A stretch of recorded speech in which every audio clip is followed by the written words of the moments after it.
What's good, everybody? What's happening? Appreciate you guys checking in with us on a Sunday. We had our second preseason game yesterday against the 49ers. Came up short.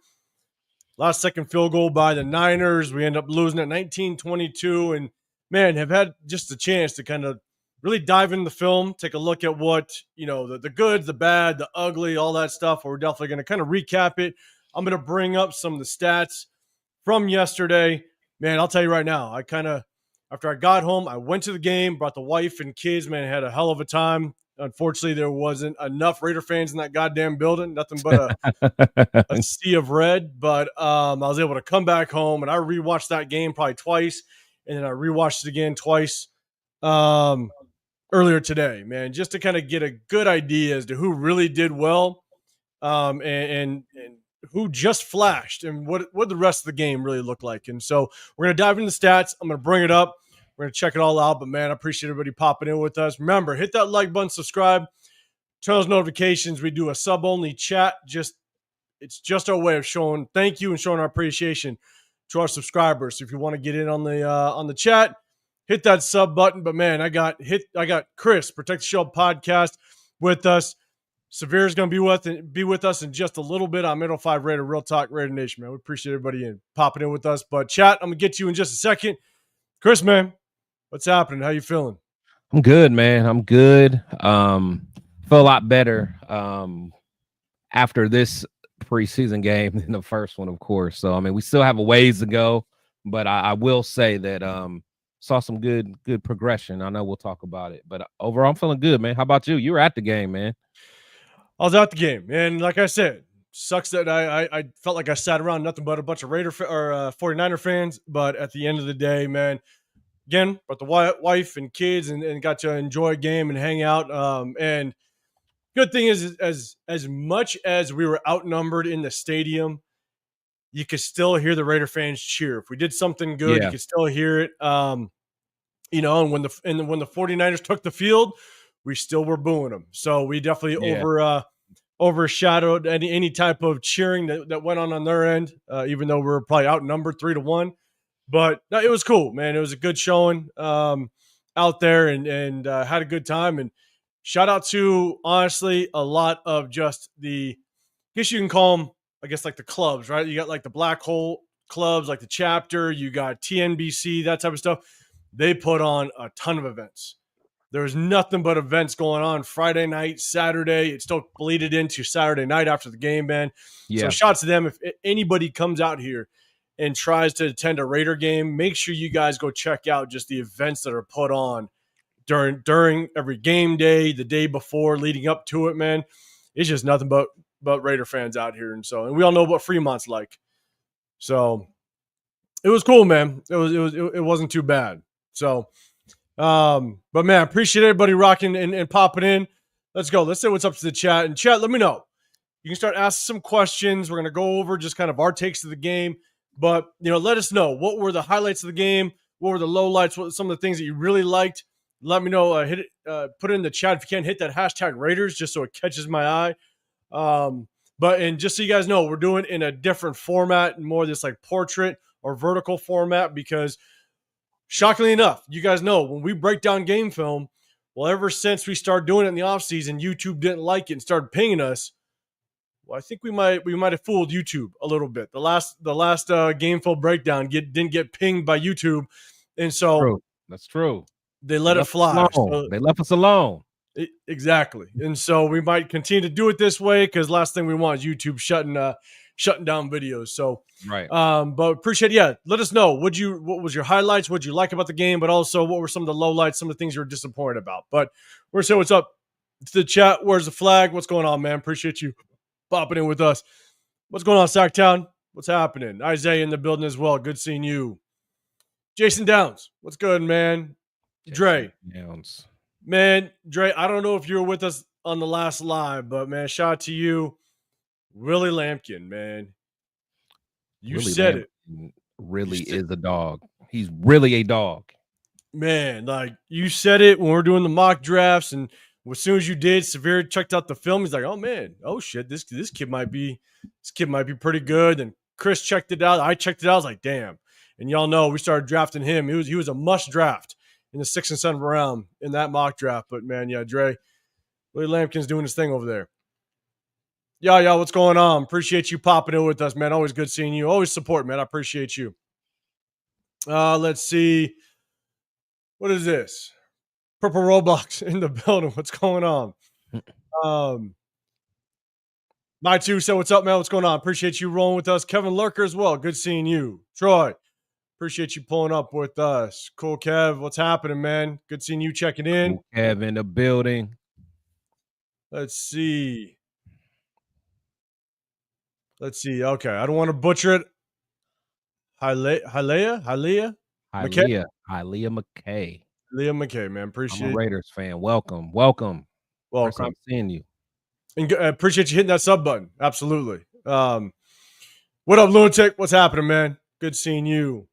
Gerard Pope in the building. We see you, man. Lunatic in the building. What's going on? What's going on, everybody? Appreciate all the support, man. Guys could be anywhere else. No, absolutely. And, you know, O-line improved. My concerns center around the quarterback or the cornerbacks.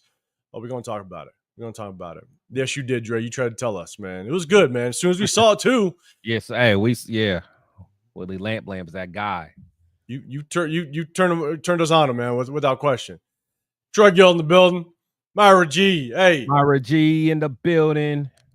Oh, man, you in Dallas? Yeah, she checking out the Lone Star State, man. We're going to be, remember, if you guys don't know, week 2, home opener. We're going to be there. Myself, Chris, Myra's going to be there, as well as Severe, man. We're going to be there week 2. Let us know if you're going to be there because there's a bunch of stuff going on. I know Lunatics has a pool party at the Paris. I believe it's on Saturday. We should guys go hit that up as well. But let us know. We're going to be out there, and we're going to be joining some of the events. It's going to be fun. 808, what's going on? 808, what's happening? Let's see. Could you hear the pops Genty was laying down at the game? Beast Mode 2.0. Beast Mode already getting some nicknames. All right, man. We're going to talk about it. What's going on, Emily? Appreciate you rolling with us. At least defense looked better in some cases. Yeah. In some cases. Jason, man, we ran the ball and stopped the run. Nice recipe for success. Gino's a solid quarterback and will make us relevant. I'm going to come back to it, man. We're going to talk about it. Scott, what's going on? Just another DJ in the building as well, man. I appreciate DJ in the building. What's going on? DJ, you going to be at the home opener? I met DJ. What was it, last year or the year before, man? Just randomly, man. DJ's a good dude, man. So yeah, good met him. It was in the. I think I met him in the Win Club after the game or before the game. I don't know. I was out of it, but you were in Vegas, so we know what's going on. But nah, he a cool dude, man. Salute to my boy. Hey, man, cool, my boy Jafar too. Met him in the Win Club too. That was my dog, man. So hey, I love meeting everybody, man. Hope I meet some more of you guys on the home opener, man. Yeah, man, absolutely. Home opener, man. I mean, look, there were some rumblings that I went live with Severe and Farrell the other day, and we started talking about Indy. I'm just saying, Chris. Indy? It might go down. Are y'all for real? I told Farrell, I was like, hey, Chris already started talking about Indy. And there's still an away game that me and Severe said, hey, we're going to go to an away game. And plus, I think the way that it was brought up is Farrell's guy that Ray. He's gone live with a few times, Raider Ray. Okay. Apparently he's in that area. So he's like, man, I might go to Indy. I was like, oh shit, don't say that. Don't say that. Yeah, that might be another head that goes to Indy, and you better put something on, Chris. I'm just saying.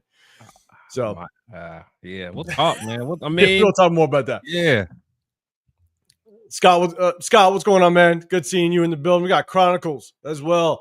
Other Black Hole in the building. What's going on? Yeah, Loons. All right, so Sunday, September 14th. That's going to be his pool party, guys. Make sure you guys hit him up. Hit him up for sure. Sean Johnson, what's going on, man? Cornerback is definitely something we need to address. I think we should give a third rounder to Seattle for Rick Woolen. I forget what his full name is. That corner. Yeah. Let's see. Tyreek Woolen. Yeah, Tyreek. Yeah. We'll see. We'll see if we try to pull something off. He had a nice rookie season. He kind of regressed a little bit, if I remember correctly. But I remember his rookie year, he was nice. He might still be nice. But I to be honest, I haven't really been paying attention to him all like that. I think here's the thing. When it comes to the cornerback position, I think what's really tough is when you have a guy like Eric Stokes that was brought in by this regime, and then you have a guy that was picked in the 3rd round, high enough to where you think he's starting caliber material. And you let someone walk. You trade away. Why am I mentioning his name? Your boy Jacoby Bennett. I just don't see them bringing somebody in that's going to necessarily. And at this point, who knows who's going to compete? But I don't see them bringing anybody in, especially trading for somebody like a 3rd rounder. That means that you were just wrong. No, you know what I'm saying? And honestly, and you probably didn't get a chance to see it just because you were at the game, but they were actually interviewing Spytek. I think maybe it was the 3rd quarter or something. Just while the game was going on, and he was just talking about how much he loved having 11 draft picks, and he would do that all the time, and every year if he could. So yeah, I don't think Spytek's going to be a guy that's going to be giving up any draft picks. To be quite honest, I mean, you got to think potentially he could have hit a home. He may have hit a home run on Thornton. So whenever you hit a couple nice ones in the late rounds, those they're going to try to continue to do that. So we'll see. I agree. I think they're going to give them as much playing time to truly try to figure out what can these guys prove. You trade somebody for the 3rd round, they're coming in to start for sure. At least they better. The knockout canvas, man. What's going on? That's turf. That's got to be turf because I think turf runs that channel. Yeah, what up, turf? Oh man? Yeah. Colin in the building. You're saying Cody Lindenberg, I think he's number 55, but Cody Lindenberg,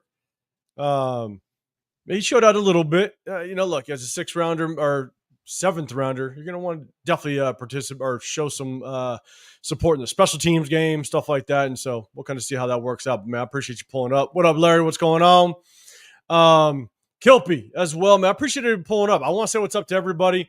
Man, you guys are flying. We'll be here TJ all night. In the building. Appreciate all y'all, man. Yeah. Well, 100, man. This is good shit. LA Raider, what's going on, man? Good seeing you. Jeff, what's happening, man? Appreciate you popping in with us. Tatty in the building as well. Chewy, man, I missed you.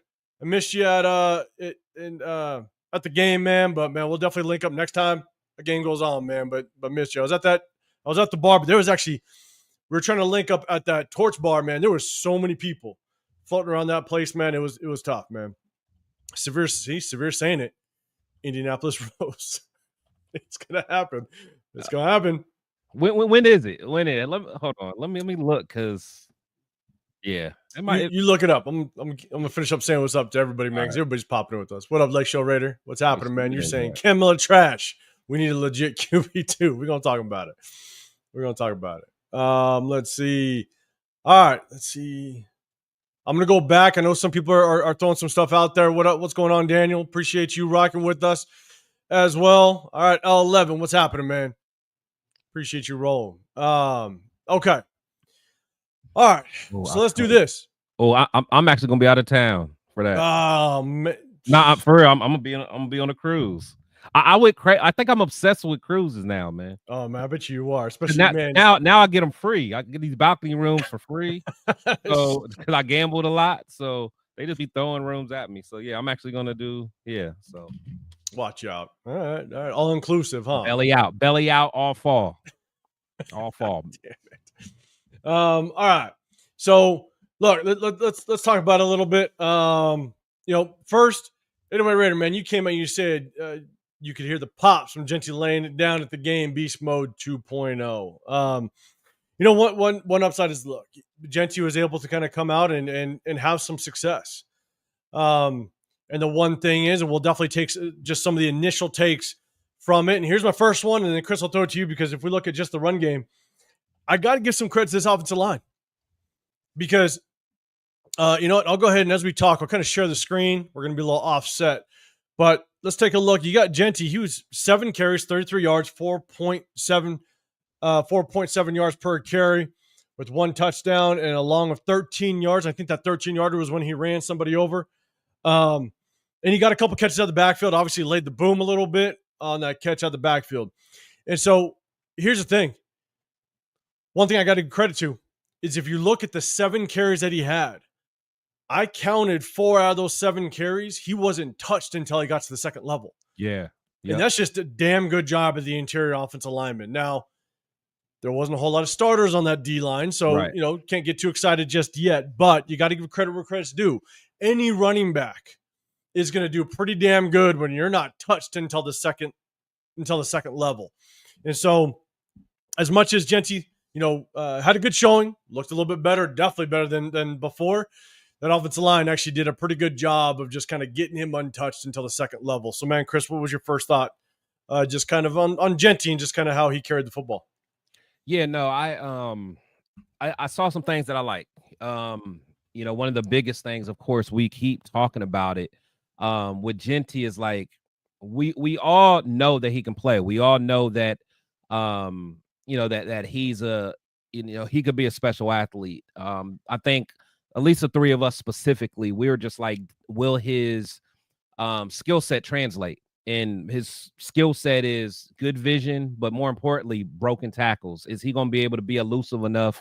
And it was good to see guys bounce off of him at the NFL level. Now, granted, they may not all be starters, but it was still good to see guys who were NFL level, NFL caliber players bouncing off of them, missing tackles. But one thing I am kind of concerned about is like the first big hit he took, he had to go to the blue tent. I mean, it was, and the thing is, Turf always laughs about how small he is and all that. I mean, but if Genty, if he's gonna go heads up like that all the time, I don't know how long his shelf life is going to be. So, I'd like to see him, make guys miss a little bit more, get some stiff arms, juke. But just going heads up like that a whole lot. It was concerning seeing his first hit like that go to the tent. But overall, I love, I like what I saw yesterday. I'm not gonna lie. It was I as someone who was just kind of on the fence, I needed to see that. And here's my biggest thing with Genty, and actually it was, I've said it before in some of my videos that I do, but at the same time, myself, Severe, and Farrell, after we got done with our live, we were kind of backstage a little bit afterwards, after we shut it down. I said, look, I was talking to Farrell and Severe, and I said, the one thing that I hope Genty learns how to do, because he didn't do it a lot at Boise, and the reason why he's gotten such a reputation of breaking tackles is because of his running style allows for contact to kind of get to him. I think he does. I think he likes to run through people. Yeah. I think he's got that mentality of, I don't care. Had that too. Yeah. Yeah, like I don't care what angle you got at me, I'm going to run through you. And the thing is in the NFL, you can't do that. Are you going to do it for 17 games? There's no way. No, for sure. For sure. And if you look at that one play that you talked about, right, where you caught the ball out of the backfield, and as much as I think the announcer might have said it, somebody else might have said it, like, oh, he just laid the wood on the guy. It's like, okay, he also went backwards. When the guy hit his ass, he actually went backwards about a half a yard to a yard. So it's like, it's kind of tailored whether or not he won that one. But at the same time, 2 defenders were coming his way.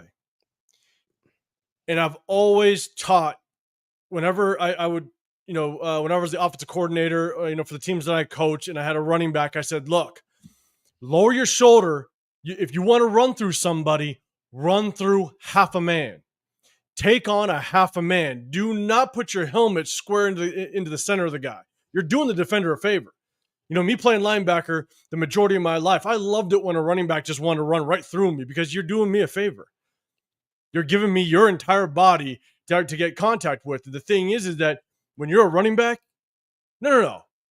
Attack a half a body. And then now you're going to run through the guy. Now the guy doesn't have the leverage on you. And the thing about Genty is I think he just wants to run through guys, and he doesn't. That was a perfect example of him just running like straight through a guy, or attempting to, when you can just take on a half a man and you might actually run through him, because now he doesn't have his full force behind it. And so I want to see him just be better at that, because at Boise, what we saw on that catch at the backfield, that's what he tried to do. And against defenders at Nevada, at San Jose State, you get away with that. Like, you can get away with it. Yeah. And so hopefully And look, like anybody, that might have been his kind of wake up moment in the NFL. And hopefully he just learns off it and goes, yeah, you got some 240-pound linebackers that I'm not going to be able to run through. Let's do let's do this a little bit smarter. No, for So sure. Like I love because honestly, that's one thing I loved about Jacobs. I love that Jacobs looked for contact, but at the end of the day, I mean, Jacobs used to get dinged up as well. People try to act like, he had some injury concerns. It's like just when you play physical like that, it just comes with it. It'd be different if you're built like a Derrick Henry, where you're kind of like a man amongst boys out there. But shout out to Coach DC. I saw his comment. I don't know if you can go to it, but it was almost like let me go back down. Taddy, I see your hashtag raise, man. I'll come back up to it. Let me see. But basically he was saying, so because I said it was concerning. So he said it's concerning to watch him play football. Wow, we must have missed the boat. This is a gladiator sport. No room for soft or doubt. Let the man cook. I get what you're saying, but this is also a business. This is our number 6 pick. Someone like that, we want him to play as many games as possible at a high level. Yeah. You got to be smart with it. I mean, that's yeah. So it is concerning when the very first hit he takes, he has to go to the blue tent. It absolutely is concerning. That's our number 6 pick. If just that little play right there shows what we're going to be seeing throughout his career, it's very concerning, and you should be concerned as well. Yeah, and here's the thing: a lot of people, they talk about Genty is this beast, but he's massive. You look him he's 5'8". He's going to be hitting guys that are 230 pounds that are just as big as him, and so we want him to have a lifespan in this league. Running backs have an average lifespan of around three seasons tops, and so if you're on the goal line, without question, lower that helmet and go run somebody over. If it's 3rd and 2 and you want to get that first down, without question. But I'd love to see Genty be physical, right? Put your head down, but just be smart about it. Pick half a body, attack half a body, and now he's running through a guy and force the guy to make an arm tackle versus giving him your entire body.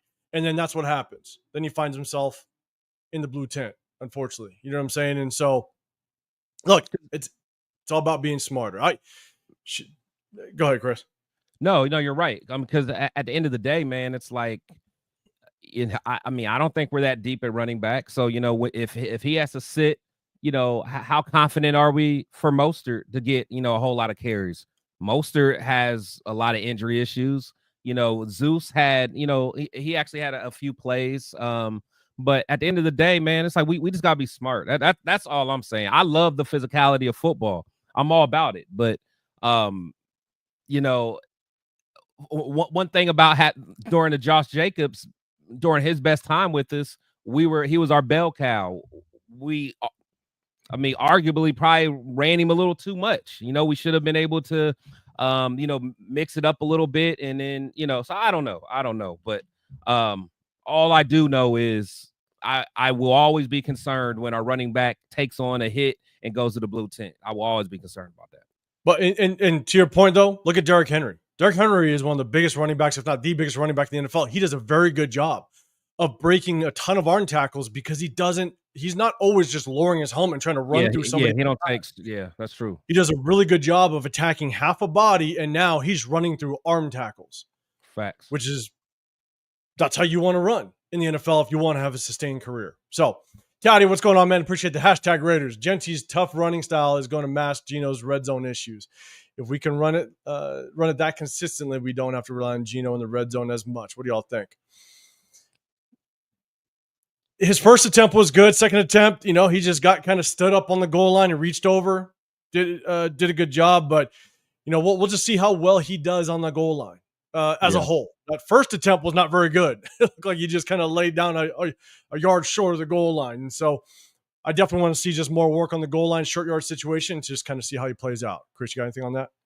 Yeah, no, for sure. I think, honestly, I think what's going to help Geno is just having all those kind of red zone weapons. I think that, Bowers is going to be you see Bowers get his moss on, I think Big Mike's going to be, a weapon, of course, and you got Thornton. I mean, we have a lot of weapons, and again, Genty or even if Zeus can have a role in the red zone, I think all that's going to help Geno.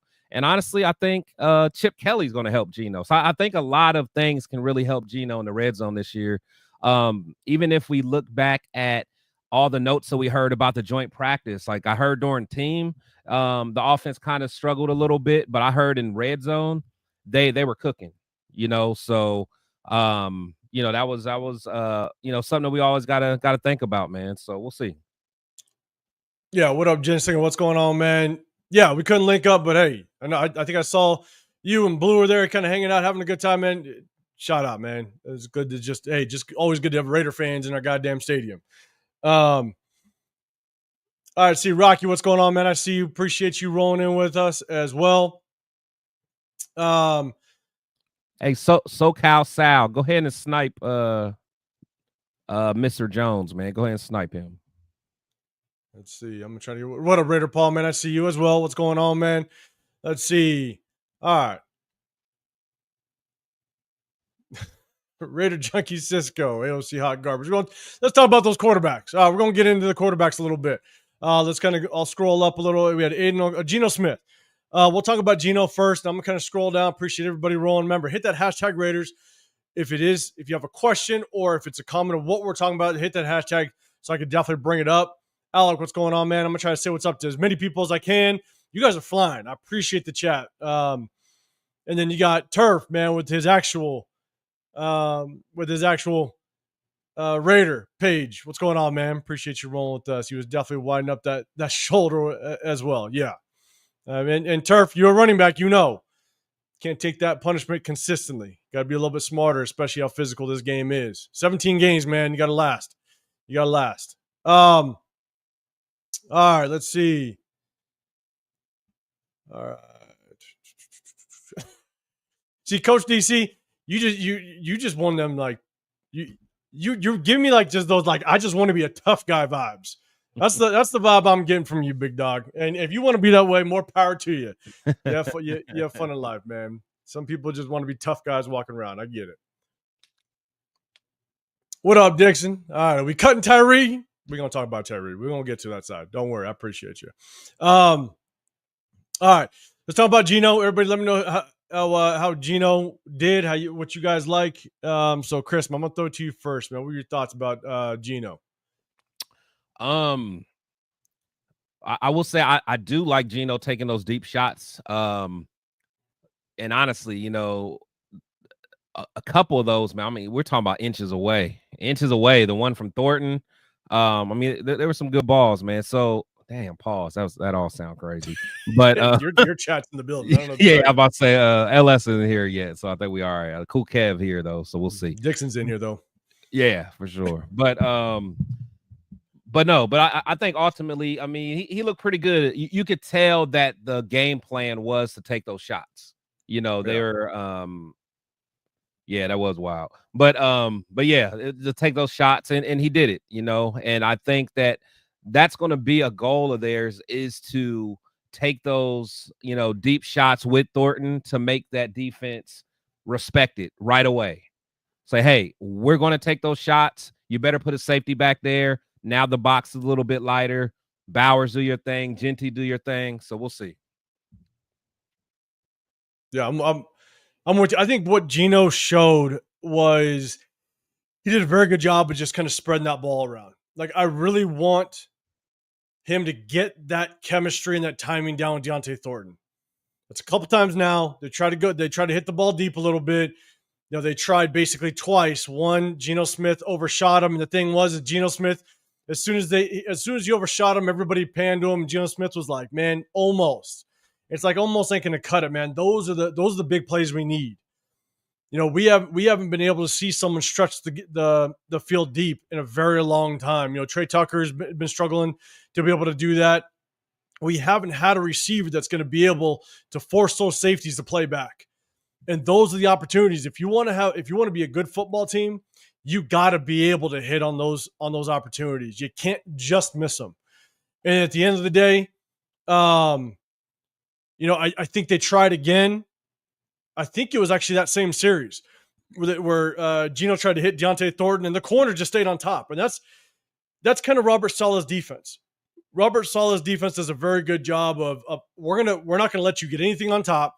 We're going to force you to kind of hit everything underneath. You're going to have to pick us apart on underneath routes, dig routes, trying to hit the seams. We're going to force you to make those plays because you're not going to beat us on top. And I want to see them kind of hit that deep ball one time because I don't know how much the starter's going to play week 3. Typically week 3 or the third game, they don't play at all. That's all the guys on the hot seat, right? Right. These are the guys trying to make the squad. And so I wanted to see them try to connect a little bit prior to that last preseason game. Because, again, I just don't know how much we're going to see them. And so, but outside of that, you had Brock Bowers get a catch. Trey Tucker got a catch. Jacoby Myers got a catch by Geno. He dumped off the ball a couple times. One to Genty. I think he might have dumped it off one more time to Mostert, if I believe. And so Geno, he was 6 of 8, 55 yards. And then we did cap off a touchdown with Genty running it in. So I just like the fact that he was spreading the ball around, kind of getting all the receivers involved. And so at the end of the day, good second game showing by Geno. Can't complain on that. Yeah, for sure. Now, let's talk real quick. And I think, Alec, you're saying Collier and Tommy had big kick returns the night. Collier looked good. He had some good carries. Yeah. We'll talk about the running backs in a second. And I think Ginslinger, you said something about Collier. He looked good. He took advantage of the opportunities that he got, And so will he make the squad? I think at best practice squad, but he definitely took advantage of the carries that he had. So what up, Eugene? What's going on, man? Good seeing you, as well as Todd Hitsticker. What's going on? Hitstick Stepper in the building. So what about Aiden O'Connell? Everybody let me know in the comments section, man. I know there's a lot of people, especially off of his first show in week 1, and now you got his showing in week 2. I got real big mixed emotions on Aiden O'Connell as it stands right now. But man, Chris, what's your thoughts in chat? Let me know. Hit that hashtag rage if you can. Let me know what your thoughts on Aiden O'Connell. Yeah, so with Aiden, man, it's always tough seeing him get sacks, but I will say, gosh, what's that dude's name? I think he was a right guard. Who was a right guard when he was in there? I can't remember his name, but that guy was awful, absolutely awful. I mean, just let the guy go right by him. But yeah, he held the ball a little bit too long on a couple of those, and it's just bad decisions, Aiden. And it's again, it's like every year he has to deal with, getting a new offensive coordinator, new play caller. I get it. So that's going to stunt anyone's growth. But it's like, come on, man, you got to, just make better decisions, man. I mean, that's all it is too. I mean, I hate to say it, but we need a real number 2 quarterback. People actually thought Aiden was going to be the starter, but I don't think he's good enough to even be a QB2 for us. Not even saying Cam Miller is, but I'm just saying literally if Geno gets hurt, I don't feel comfortable with AOC going to war with him. That's just how it is. So we'll see. Yeah, Joe C said Harry Douglas from ESPN said that was a perfect throw by Geno. Says Thornton started to look at the ball at the 30, then landed at the 5. Says he just ran and found the ball. It wouldn't have dropped right in his lap. Yeah, that's part of the chemistry, right? It's like Deontay Thornton's going to understand, when Geno's going to release the ball, especially just on a go route like that. That's the chemistry that they got to build. And unfortunately, I wanted to see them connect a couple times on the deep ball, and it just didn't happen. So yeah, he's got to work a little bit. When we broke down the game film, we showed a little bit where he's got to crisp up his route running. He's got to be able to just get better at his route running, especially that second attempt on the deep ball. I got to go back and watch the all-22 just to see how he ran that deep ball route. Keep running, man. Run through it. Yeah. Now, here's the thing. For me is when it comes to Aiden O'Connell, look, the receivers did him no favors. I think he had a drop ball from Mostert, had a drop ball from Jack Besh, had a drop ball from God, what's the kid's name? My bad. I'm gonna go to it real quick. It Bachman was or Isaiah was it Jackson? Ishmael Oh yeah. Yep. on that seam route. God, there was a couple other drops. I mean, there was he probably had 4 or 5 drops. Ian Thomas, the other tight end, dropped the Yeah, he had a football. bad one. Yeah, Ian had a bad one. And some of those would have continued, or at least instead of and there was a bad holding call. Some of those drops, if Quadri Ismail would have caught that football, I mean, that was a good 20, 25 yard, throw. If he actually brings that thing in, that puts us in damn good field position. And so, overall, Aiden O'Connell didn't play a bad game. The problem for me, though, is he should not be throwing the interceptions that he does. Like that interception on the out route, horrible throw, horrible read. In his 3rd year, he should not be making that type of throw. It's the same stuff he was on last year. Like, I mean, a lot of people were debating if like that was the reason why he didn't get the starting nod in week 1 because he had that bad pick. I think it was the last game or the second to last preseason game. It was just a very bad pick, man. And it's like he has a couple of those per game, man. So I know, and we saw it last game where he just did not read the defense right. Oh yeah, on that out at all. Yeah, absolutely. Alec Bachman did a really good job of shutting down that route on that option route, and he threw the out route when he shouldn't have. And it was just the tough part is Aiden is making mistakes. A 3rd-year quarterback shouldn't be making mistakes, and it has nothing really to do with the system itself. It has everything to do with him just reading the defense. And he's just the hard part is take away that interception. He didn't play that bad of a game.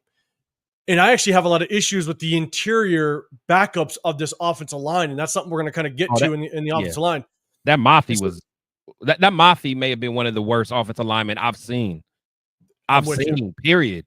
That guy was bad. I'm with you. The more I watched the film, I was like, Jesus. Yeah, like. And so you take away that one interception. Aiden O'Connell actually he didn't play that bad of a game with all the drops that happened. So, but the problem is, it's a recurring issue with him now. Right. We're starting to see just bad decisions every single game, and hard part is, that's just not going to win you a position or a spot in the National Football League, unfortunately. Right. So, Chef AB Raider, you're saying I think we've all seen enough of Aiden O'Connell, man. Yeah, just some bad decisions. Now let's talk about Cam Miller, right? Cam Miller was the hot one last game. Everybody loved it.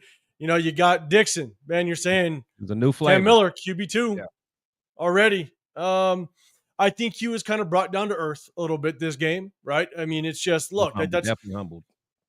The one thing I will say is there's a reason why there's only 4 to 5 truly elite quarterbacks consistently every single year.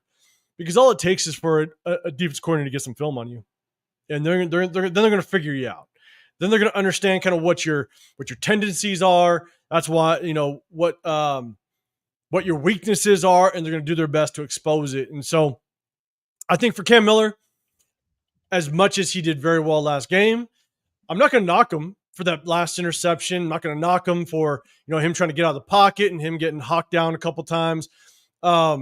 Because he's a rookie and he's a 6th round rookie. Some people were questioning why we picked him in the 6th round. And so I just want to see more out of him. And there's a good chance he's probably going to get a full half, maybe even 3 quarters. Game 3, and it's going to give him some good experience. And so even though he had that last interception, I'm not knocking on him for it. He's got a lot to learn, and we'll see more of him, I'm sure. So Chris, what's your thoughts on Cam Miller? Yeah, no, I think again, I think it was just a big high last week. So this week it just kind of I mean it happens. He made a bad decision. Didn't play that well, but again, I think he's a rookie, so we're gonna have more grace for him. He's a rookie, 6th round. He was D2, wasn't? No, he was no, he was a Bison.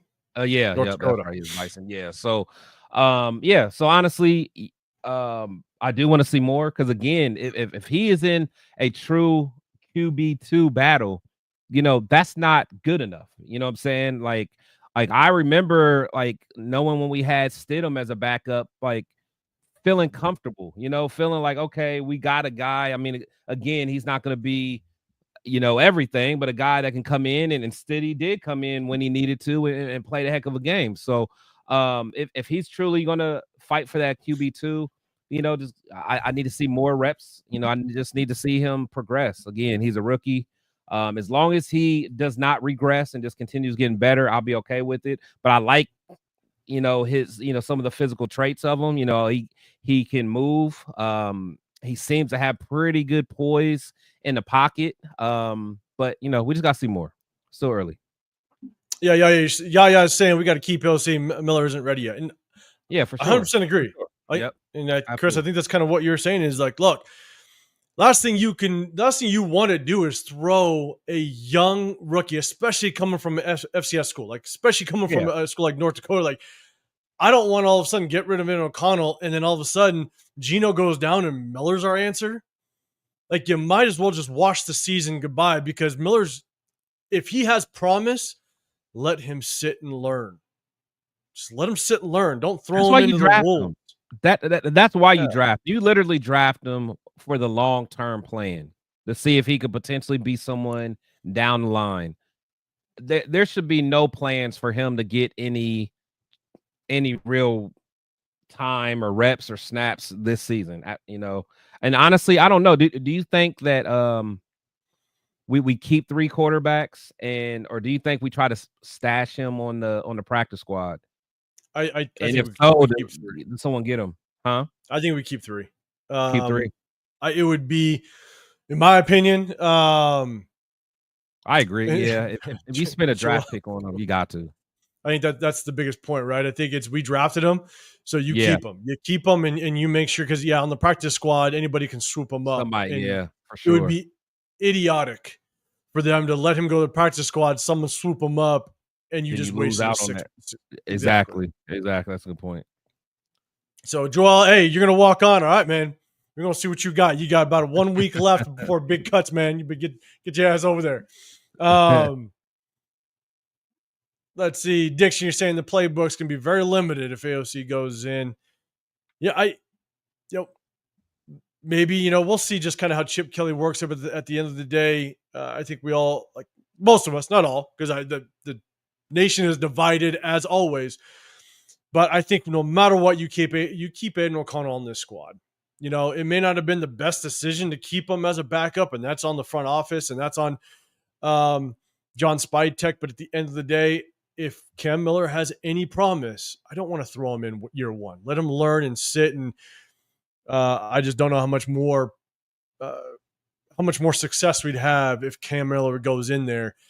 If anything, you might break the kid down a little bit and not have him fully prepared if he does have promise. So, not in the building as well. What's going on? Appreciate you rolling with us. M85, good seeing you. Edgar, what's going on? You're saying AOC is not today's QB anymore. Outdated. And Money Chuck in the building as well. AOC is not even a good backup. His feet are made of lead. His arm is overrated. He has no clue how to throw the ball away when needed. So let's do this. And I think I've seen some new people in the building. If you are new, hit that hashtag new one just so we know you're new and appreciate you. Because if we see you in the comment section, we know that you're sub to one of us. And we definitely appreciate it. So let's do this. We talked about Ashton Genty, right? Now we got Chris Collier, Raheem Mostert, Zamir White, Dylan Labe, Sincere. We had some players flash in certain areas. And so overall, we talked about Genty. But, people have talked about Collier, Raheem Mostert got a little bit of work. Zamir White, 1 carry, 5 yards.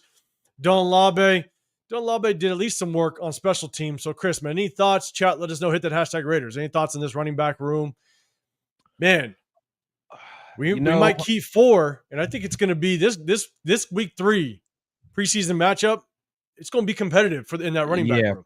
For sure. I think Labe showing some good work on special teams. You know, going down there making that tackle, that was big. Um,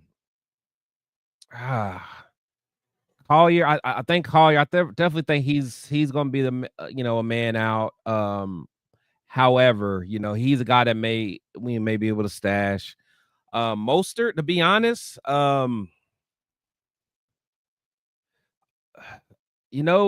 Zeus is looking all right. Zeus is looking a little bit better. I mean, of course, I want to see some more out of him, but as much as I like Mostert, like coming into the season when we signed him, I was happy. I feel like I'm not seeing that explosion that he used to have.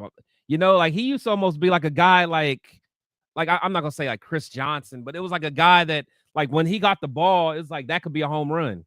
I didn't see that, and maybe it's just me. So it's because he's older. Yeah, I mean, yeah, maybe that's it. But like I just it- always remember him as just being a home run threat. And like I don't see that burst anymore. So we'll see. And that's the thing, right? I mean, a couple years ago, he kind of had that breakaway speed, but he was out of there. Older. And look, he's been injured so much, you just don't know how those injuries fully allow him to get back to what he used to be. Yeah. And so at the end of the day, to have the Mostert of a few years ago, yeah, it's a different story. I don't think it's going to happen, and so, but look, I think the one guy that's going to fight, and it looks like he's continuing to fight, Dylan Labe. Again, may not make it because of what he's doing at this specifically in the running back position, but man, he's getting down there making tackles on kickoff. I mean, he actually had a decent return, and they're putting him in the return game. He's back there enough to where are they really giving him a good look as a kickoff returner? And so, at the end of the day, I think it's a battle. You look at guys like Labe and some McCormick, Collier. I think Ashton Genty, Raheem Mostert, Zamir White, I think there's a good chance that those three guys make the squad. But if there's one more running back that makes the squad, Labe. I think it might be between Labe, maybe Sincere McCormick. But man, if Collier just booms this last game, yeah, he might find himself a spot. And so, Sincere, man, it's that daggone injuries, man, daggone injuries. But it is. And Collier, he's kind of smaller too, isn't he? He's not. He's I think so. I could look at it. He so is like 5'11", 203. Oh, that's not bad. Yeah. Okay. That's not bad. Yeah, it's bigger than I thought actually. So, okay. So, and real quick, let's go Rebel, man. No excuses. However, Aiden's kind of offensive line was Will Putnam, Antonio Mafi, Caleb Rogers, Charles Grant, and Thayer Mumford. The interior looks horrible. Raider Pete, man, you said watch Putnam. I think he can hike because he protects zero. Okay, Will Putnam was bad. Antonio Mafi, oh my God, yeah, bad. Yeah, he did. I will give it to Charles Grant and Thayer Mumford. They looked a little bit better. I'm not saying they're great. They looked a little bit better because game one was atrocious. Yeah. it was about the same for me with Grant. I'm just like, he's not ready, man. He's not like he's not going to be ready at all this year. We need him to, just go through the workout plan, get his strength up. But yeah, if he has to come in at any point in time, like as a swing or whatever, wherever they're going to put him, we're in trouble. We're in trouble, man. Yeah, but again, I'm just judging it like Thayer Mumford and Charles Grant. I think not saying they played great, but they were not as bad as that interior. I'm sorry, they were not as bad. Oh no, that interior was ridiculous. That was ridiculous. I mean, all the pressure that O'Connell was seeing, Cam Miller, like it all came up, basically from the interior of that offense, and that was tough. Raiders Junkie Cisco 2 preseason game, 3 interceptions. Yes, the interceptions by O'Connell were inexcusable, and that's where it is definitely tough. Remember, guys, hit that hashtag new one if you are new, man. I'm flying through these chats. You guys are flying quick with these chats. I apologize. I'm just trying to make sure that I kind of catch up as much as I can. So let's go down to the receivers. Chat, let me know or throw it in there. Again, hit that hashtag raise if you can to catch my eye. I'll definitely bring it up. What were you guys' thoughts on the receiver room? Who'd you guys like? there's some young receivers. You know, again, Geno Smith did a good job sharing the football. I do have just some concerns that relates to, you know, one of our early draft picks, but we'll talk about that. But man, Chris, what was your first thoughts on the receiver room? Okay, so if I think about it, I feel like if I remember right, well, Thornton, of course. I think that again, I see the potential in him. I do think he's still going to be a dog. I do think that the whole Trey Tucker thing, I think that's going to end up working. You know, once Chip Kelly kind of really starts cooking. You know, because again, we got to remember all this stuff's kind of vanilla for the most part. But I really think Trey's going to be a weapon this year. I really do. Bachman, not too sure about him. Jack Besh, he had a couple catches, didn't he? If I remember right, what did he do? He had two, I believe. Yeah, so he had 2 on 3 targets, so that's pretty good. Carter Runyon, I like what I saw out of him. You know, he's a tight end and not a receiver. I like what I saw out of him. You know, AOC missed that long pass to him, but then he came back to him that next play. So I did like that. Let's see what else. Oh, Colin Johnson. The next one was that Quadra Ishmael, and he dropped that one, unfortunately. Yeah, yeah. Went back to the place. Yeah. Colin Johnson, you know, I know he had a pretty nice play. He's a big physical guy. So, but all in all, man, I think you know, we're pretty top heavy as far as, you know, guys that can make some things happen. Not sure how many receivers we're going to keep, but you know, I think people like Colin Johnson, Bachman, Jackson, you know, all those guys are going to kind of be fighting at the bottom for, you know, probably that last spot. Yeah, Isaiah, you said I saw Zeus actually juke somebody. He did shake one person. Yeah. One person tried he had a little wiggle, man. Yeah, a little wiggle. The one carry for 5 yards. He did get somebody. We'll give him credit. I'm not mad at that. Yeah, and I think there was a question about Kuntz. I think I might have passed it. I think it might have been Edgar. Man, when we get to the defensive side, put that back in the chat. We'll definitely talk about it. When we get to the defensive side shortly. So here's my thing. Is Jack Besh? He got involved a little bit. 2 catches, 21 yards. That's good. When you watch him, I'm just watching him try to get a little more separation. I want these quarterbacks. He was our second round draft pick. A second round draft pick has to have an impact right away. That's what you want him to have. Yeah. And you didn't see him flash until the second half, really. I think maybe late second quarter. So he's not running with the number ones.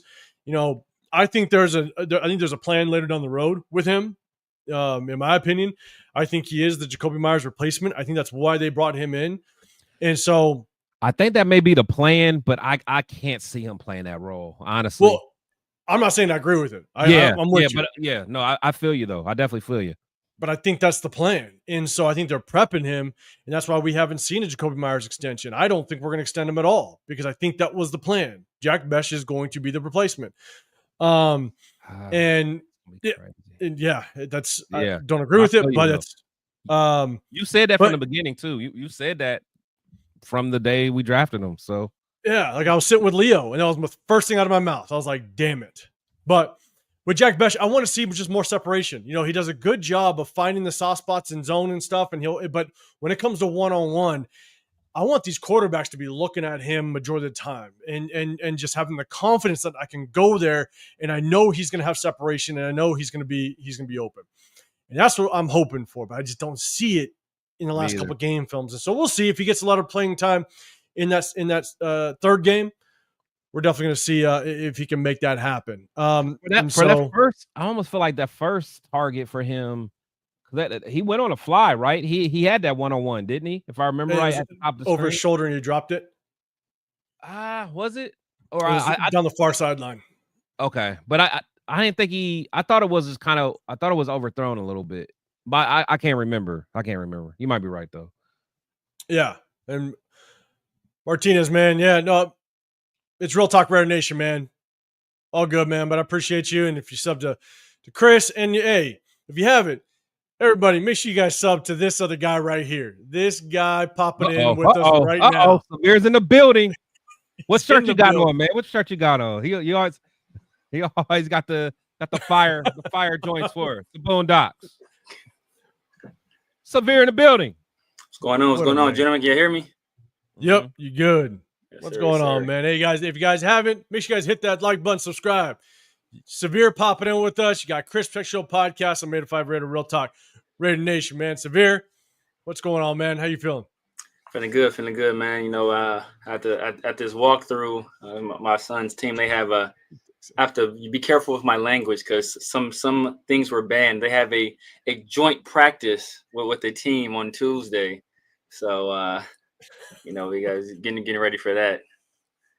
A joint practice? Uh-oh. Yeah, a joint practice. You can't say a certain type of thing because yes, there was like recently. This is LA, so there's a stabbing at one of them. So they canceled all of them throughout. Yeah. So, oh man, people. But I saw football. Somebody lose $10,000 on a game of 6-year-olds versus 6-year-olds. 10,000. Like that's how it goes down out here, man. So it's crazy. Is that where is that where my man what's his name? What's his brother from what's his name, man? The one that snatched Crabtree's chain. Aqib Talib? Yeah, like him and his brother. You remember, like they got a big fight. I think someone may have died at that. Oh yeah, no, they shot somebody. I don't know if that was out here. But it goes down there. No, it was in Dallas. I was actually it's a LA thing. I was 20 minutes away from there when that went down because that's when I was coaching in Dallas. Okay, one of my boys hit me up. Yeah. One of my boys hit me up. You just hear what Aqib Talib's brother just did? Yeah. That was crazy. Yeah, it goes down, man. Dallas, LA, all the same thing. All the same thing for Ohio kid, man. Way over there out west. Real quick, Martinez, man. Hey, so if you sub to my channel, you have like a 1-minute waiting period before you can hit that chat. But man, I appreciate you, man. I appreciate you rocking with us. Super, what's going on, man? Good seeing you. Severe, man. Real quick, we've already kind of rocked through the offensive side, but real quick, offensive takes. We're just talking about receivers. I like Cedric Jackson. I actually do. Yeah. I think this kid's a guy that, like, as a depth piece, I like him. Look, I said straight up, no, this is not going to happen. But I said I would take Cedric Jackson on the team over Alex Bachman. Not going to happen, but I personally would do that. You know, Alex Bachman is going to make the team. Like, he's like a coach's like. He's like all those stereotypes you hear a lot about, like white receivers or white players. Like, oh man, he's first in, first out, high IQ, moxie, a coach's type of player. Like, he's all of those things. You know, plus the lunch pail, exactly. Bring his lunch pail to work. Like all that. He's all that, but you know, he offers special teams value as well, and he's a guy he's like helping the young receivers along as well. So he offers all that other stuff, all like the coaches love. Plus, he's doing the type of stuff to help the team. And he's like, you know, he's paid his dues in the league. And I think Pete is the kind of guy that, you know what, he's going to reward a guy like that who's paid his dues, you know. And he's been around the organization a few years now. People know him. People in the building know him. I think they're comfortable with who he is, character-wise, and they understand what he does bring. So sometimes, you know, you go with the devil you know rather than the devil you don't. But Cedric Jackson is definitely a guy that is a practice squad candidate, and no, I doubt if anybody picks him up. So I think we'll be able to grab him and throw him on the practice squad. You know, when he caught that first preseason game, when he caught that screen and got it filled pretty quickly, I was like, oh shit! I honestly, it's on me. I had no clue who he was. Like, I knew we had a number 4. I was like, oh shit, how's that guy? So I had to look it up, and I saw him. I'm like, damn. And he looks just very athletic. He looks very natural at that position.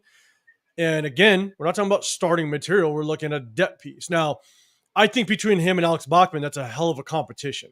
Yeah. I think Alex Bachman and salute to my guy, LA Raider 11. He hit me up. He sent me a message, and he's a guy that he played high school football at Osh Christian, which is just down the street from me. You know, Bachman did. Yeah. He's from the 805. Yeah. And so I did not know that he played at Osh Christian, which Osh Christian, I don't know if they still are. I think they're still very good. But man, back when I was in high school and coaching. Yeah. Back then, yeah. They were there. Is that where Mark Sanchez went? No, or not? Or was that Jimmy? Was it Jimmy Clausen? Somebody went down there. Jimmy Clausen. I don't know what. Yes, Jimmy Clausen was O's Christian. Yes. Okay. I played against his older brother. Oh, Terry yeah. Clausen, I believe his name was. But all the linebacker, outside linebacker from Green Bay with the long hair. Clay Matthews. Clay Matthews went there, all that stuff. But I pulled it back. But just watching Cedric Jackson, I think he just looks extremely natural at that position. Yes. He's fast. He's a 4.4 guy. Yeah. You know, but I think he's a 4.3 guy. Is he a 4.3 guy? Yeah, he's a 4.3 guy. But the hard part is Alec Bachman, he also brings his own heat to the table, right? I mean, he's just a workhorse. He's just a very dialed in receiver. He does a very good job of running his routes. And so, you know, at the end of the day, I think it's going to be a battle. And I'd actually, to be dead honest, I'd be happy with either one of them making kind of that last position. But how tall are they and how long are their arms? This could be the deciding factor. Okay, it's like if they don't have long enough arms, like sorry. Yeah.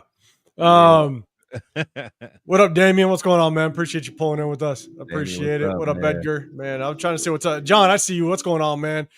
Hey guys, now that Cincy is taking calls for okay, that was a topic we were going to talk about. So we kind of just finished up offense. We'll jump to the defensive side, but I mean, look, we'll cut it off real quick.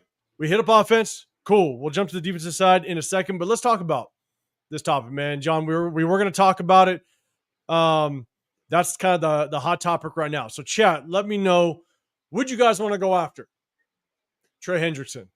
Would you guys want to go after him? They're looking for trades. They're putting them out there because Cincinnati is an absolute mess over there. They have no clue I'll be honest. Like, have they signed? Was it a second rounder? Or was it a first rounder? Yeah. They finally signed him.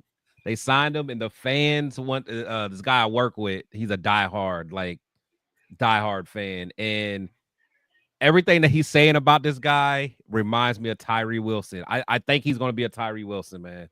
Just everything that they're saying about him. They're talking about Shamar Stewart. Yeah. His name was? That's how I felt about Michael. But people love Michael though. But I felt that way about Michael. Yep. They say Tyree type guy. So here's the thing. Trey Hendrickson, there's the hard part, is he's already said he kind of wants out, right? Yeah, he wants a new contract, but at the same time, he's already said statements that basically said, look, like this front office is somewhat just playing too many games and kind of screwing him over. He's made those comments that I'm not sure how Cincinnati kind of brings him back and into that locker room. So the question is, Cincinnati doesn't have much leverage now. So not only do you have to take on that contract, but at the same, and I think he's on his last year of his contract. Yeah. You know, you may not have to give up a first. You know, I mean, I think you might be able to get away with, you know, a third and a pretty good player in exchange. Someone with obviously some really good upside, but you got to take on that contract. And so, yeah, chat. Let me know. Would you take them on? And Severe, man, I'm gonna throw it to you first. You know, you popped in here right now. What are your thoughts? Would you take a flyer? What would you give up? I guess let's do this. Would you want to bring on Trey Hendrickson? And then if you did, what would you be willing to give up to take him? Chat, let me know. Hit that hashtag Raiders if you can. It'll catch my eye, and I'll definitely bring it up on the screen. No, I'm gonna take a pass on Trey Hendrickson. I know I think he led the league in sacks last year. I think like 17.5 or something like that. But he's 31 years. Like he led the league in sacks. Really didn't make much of an impact for the team. It was already bad defensively. So not like those 17.5 did a whole lot. He's 31. I think he's either 31 or he's going to be 31 soon. He's going to command big money. We have to give up assets for him. So at this point, I don't think we're a win now team. Spytek talks all the time, ad nauseum about how much he loves his draft picks. I think Chris, alluded to it earlier when he was saying like he loved having 11. If he can have 11 every year, he would do it. So I don't think he's in the business of giving up draft capital for older players that are expensive. I think he's a guy that's going to look for value deals we kind of saw that with free agency this year, where we had the second most cap space and the highest free agent we signed, that wasn't traded for was Alex Kappa, right? And we were only willing to trade a third for Geno Smith, who is the most important player on the football field. So I doubt if we give up a third and like big money as well for Trey Hendrickson, who's already on, who conceivably is going to be on the decline very soon, and whose own team doesn't even want to bring him back. Yeah, we're gonna go to the defense side too. Lunatic, you're saying where's Kuntz? I didn't see him. We're gonna talk about defense side. Jonathan Studios, what's going on, man? Said Tyree to Cincy for a 3rd round pick. All right, Jeremy, you're saying Tyree for Henderson in a 2nd rounder. You'll give a team-friendly deal to get out of Cincy. Pillaging just for fun. Forget Trey Hendrickson. Let's go get Micah Parsons. But that's it. But why would he give a team-friendly deal to get out of Cincy when the whole reason he's not staying in Cincy is because they won't pay him enough? Yeah. Like that. So like he's not going to take less money to go somewhere else. He's not taking less money to stay where he's at, like the team that gave him a chance. So he's not going to take that would be like cutting his nose to spite his face. Like, I'm going to take less money to go over here. Like, no, that's not happening. So, and he's already said he's willing to sit out. Yeah, I think he's actually come out and said, I will sit out if I don't get the contract. Yeah. You know what I'm saying? And so I think that's where it does make it tough. Let's see. Raiders don't have the assets to give Cincy in return. Let's see. All right. Now I'll kind of get to the rest of them. Oh, let's see. Hold up. You got Black Superman. We have 35 mil. Please say from. Let's see. Pillaging. If we're going that route, I'd rather get Micah Parsons. Here's my thing. And Raider Nation 10, you're saying we got rising stars like Andre Carter. I like Andre Carter, but I want to say rising stars. Yeah, when we go to the defensive side, we're definitely going to talk about some of the defensive players as well. So I'm going to get to the rest of the chat. Appreciate you. I'm going to say one thing real quick. And Chris, I'm going to throw it to you. Is what's really tough is we have a shit ton of salary cap, but just because we lose someone like Christian Wilkins, we don't know what impact that's going to have. And we're only going to have him we will just sign Trey Hendrickson for 1 year. That's it. Do you instantly start him over Malcolm Kuntz because you brought Malcolm Kuntz in for 11 mil? It would technically be an upgrade. It'd be a massive improvement just to our front line. But I don't know if I'm willing, because I don't think we're, like Severe, you said, because this isn't our year. I really don't believe we're going to be lucky if we make the playoffs. I just don't want to dump that much money as a rental. If we make the playoffs, it's because somebody sold their soul. Somebody. It's basically a 1 year rental, and you can roll over salary cap and all that. I'm not a big fan of just bringing somebody in just for a 1 year rental, which I don't know whether or not that's going to be like the deciding factor. I'd much rather develop, right? Get someone in here that's going to develop. If people like Andre Carter, develop Andre Carter. If we have other guys that can play that edge rushing position and they could be a piece to the puzzle in a potential championship run the following year after, let's develop these guys. He's a 1 year rental that's going to have no piece of this if we do become a championship team the next 2-3 years. So, Chris, what's your thoughts on it? Yeah, man. I mean, you both kind of hit it right on the head. Someone like him is a guy that you bring in when you just need to get that last piece, kind of like when, the Eagles went and got Saquon or, something like that, where like you're almost there and you just need something to kind of get you over that hump. I mean, let's be real, man. More than likely, we're probably going to be last in our division. I mean, I hate to say it. I mean, I know you guys are going to be mad at me for saying it. Yes, I am a Raiders fan, but I keep it real. But, putting him on the team, what's it really going to do? Honestly, I mean, we'll get more sacks and stuff like that, but, we're not going to be able to be sustainable. And like 805 said, if it's only a 1 year deal, then what are we doing? It's not really going to move the needle to the point where we're actually going to be competitive playing, games in February that matter, stuff like that. So I would say, like you said, let's continue focusing on the future, focusing on drafting, focusing on developing young players. That's how you win. That's how the Eagles got to where they are now. They drafted well and they developed. That's what you do. You do not win, by doing a whole bunch of trades. You do not win by doing a whole bunch of free agent signings. You got to build your foundation first. And I do like him as a player. Hell of a player, hell of a work ethic. He's a dog, but we're just not there yet. And that's all I got to say. And that's the hard part. It's a 1-year rental. That means that you're going to be in contract talks. If you want to try to bring him in, he's going to want that big contract. Exactly. And we're most likely not going to give it to him. And if this Christian Wilkins shit bites us in the ass, because we don't know if we're going to get that money. If it bites us in the ass, now we just wasted all that cap space on a rental and we didn't develop more players. Exactly. And we're, as Chris said, we're not one player away. Like, we're not a Trey Hendrickson away from being a great defense. Exactly. Like you have to decide, is Trey Hendrickson, because we're likely going to have to give up either Tyree Wilson or Malcolm Kuntz in the deal. We give up Tyree Wilson. Hey, I'm good with that. I'm good with that.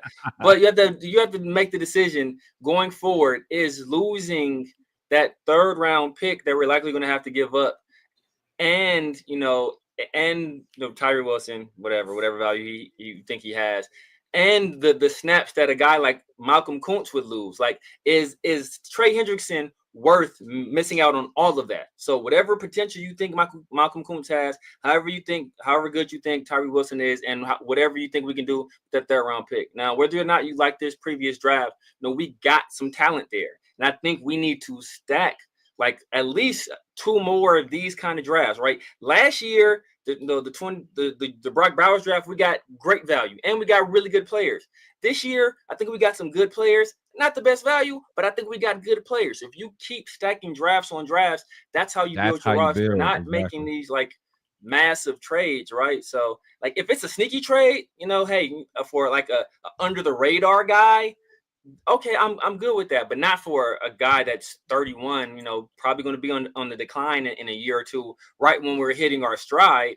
Like, then now you have this albatross contract around your neck and you can't figure out, what you're going to do with it. So just continue to stack through the draft. If everybody's saying how much they trust Pete Carroll, how much they trust John Spytek, then trust them to build this thing correctly through the draft.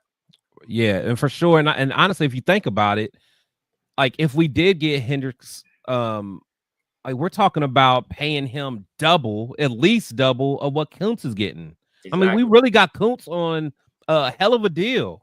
Exactly. A hell of a deal. So let's take advantage of that. That's the whole point of being able to take advantage of that. Kuntz wanted to bet on himself. He came back. He wanted to be a Raider. And then paying this guy, double. I just don't see it. We're just not there yet. So I will say, we went over the game film last week, and I remember somebody saying, I'm going to bring it up right now, Raider Nation 510, you said this before, Tyree Wilson is a top 10 player on the Raiders. You have to watch our game film, man. Please. Yeah. Just watch us break down game film. Tyree Wilson might not be even a top 10 player on the defensive line. It's like he may not be top 10 on the defensive line. Thomas Booker done shoved Tyree Wilson down the rankings. Raider Nation 510, man, like, no. Salute to you, man. Appreciate you coming through. Stand on it.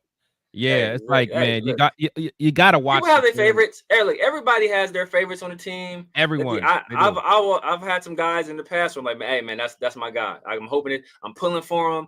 Hey, man, that's fan favorite. Hoping that guy breaks out. Exactly. But Mike Mitchell was mine. Mitchell was mine. Yeah. If you ask me, Mike Mitchell was one of the best Raider safeties ever. Just because that was my guy. That was just my guy. So. Yeah, hey, I like Mike Mitchell too. I thought he was going to ball. It's not because he rocked my number 33 back in the day, but I thought he was going to be damn good. But the thing is he may not have worked out with us, but then he went and played for the Steelers and actually did pretty good. He had a good career. Damn, like, was it just our coaching? Because coaching plays a massive role in the development of these players. like Darius Hayward-Bay did the same thing too. Went to the Steelers, had a very long career. Yeah. But yeah, Raider Nation 510. Hit that notification. Check in with us later this week because we got some game film to break down. And trust me, there will be Tyree Wilson on there. We'll have a little bit of fun.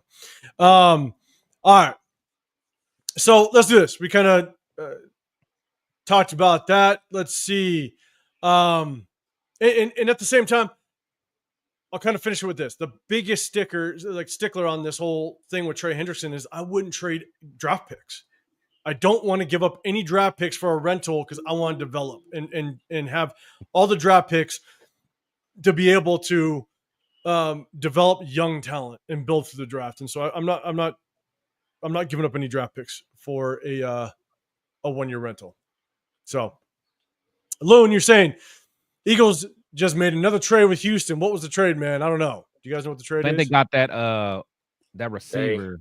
They got John Mechie, receiver from Alabama. They traded our boy Harrison Bryant. Oh shit, did they? Yeah, they got Mechie. So I mean, it's like Mechie. He probably wasn't gonna make. I don't want to say make. He probably wasn't gonna make the team. Think about they got. They drafted 2 receivers this year. Yeah, Nico Collins. Yeah, they got Nico Collins. Yeah. Then they signed Christian Kirk, and I think they're anticipating Tank Dell coming back at some point this year. So with that plus Jaden Higgins and Jalen Noel. Like the receiver room is full, so I think they just needed another tight end because Dalton Schultz is perpetually hurt. So you get another tight end in there to kind of contribute. I think that would be good for them. Damn. So Tank Dell's not going to be there in the beginning of the season, huh? Nope. I don't believe so because he got hurt late, and it was like a nasty, bad one too. Yeah, nasty. Because I got the Rams beating them in week 1, but I was kind of worried because I don't know what Stafford's going to do. So But I'm glad that Tank's not playing, so that helps. That helps me feel a little better. Let's see, Lauren, you're saying we may add some secondary after the cuts. Now, hey, that's a good little segue. Let's rock and go into the defensive side. Isaiah, you talked about Malcolm Kuntz. Loon, you basically said the same thing. Where's Malcolm Kuntz? And so I'll go ahead and share the screen. We'll try to take a look at some of the stats, and then we'll talk about defense. And so I'll share the screen just a little bit. Not sure if you guys can see it. I apologize. If you can't remember, the only reason why we're in this format is one, because for some of you that know that we review film, we break down game film, we look like we might have tricked YouTube a little bit, and they didn't ding us. The last time we broke down game film, they didn't shut down, they didn't demonetize that video. So I think we're safe in doing it in this format and the way that we show it. And so, but take a look. Chris Smith, seven total tackles, 7 solo. Tommy Eichenberg, 7 tackles, 4 solo. Where's Coach? Where's Coach sipping? My God. Yeah, Coach. My God. Yeah, Coach. Coach Jamba ain't gonna show. Where is he? Thing, man. You know his ears are ringing right now. Coach is somewhere with a tall glass of bleach, just mixing his Jamba juice. Exactly. Let's see. You got Charles Snowden. 6 total tackles, 6 solo. Joel Edmonds coming in, 5 tackles. He made a couple solo. Players. Made a couple players. Yeah, he did. Isaiah Paul-Mal getting in the mix. Landon Roberts had one really good play early in the game. Yeah. Coming downhill. Andre Carter, definitely something we're going to talk about. Yeah. Thomas Booker. So we can kind of go down the line a little bit, but at the same time, chat, let me know what your biggest takes are from the defense side of the ball. A lot of people are talking about the secondary. Chris, man, I'm going to throw it to you first. Let's talk about the interior line first. We'll kind of go in segments, right? We'll go interior, we'll go linebackers, then the defensive backs.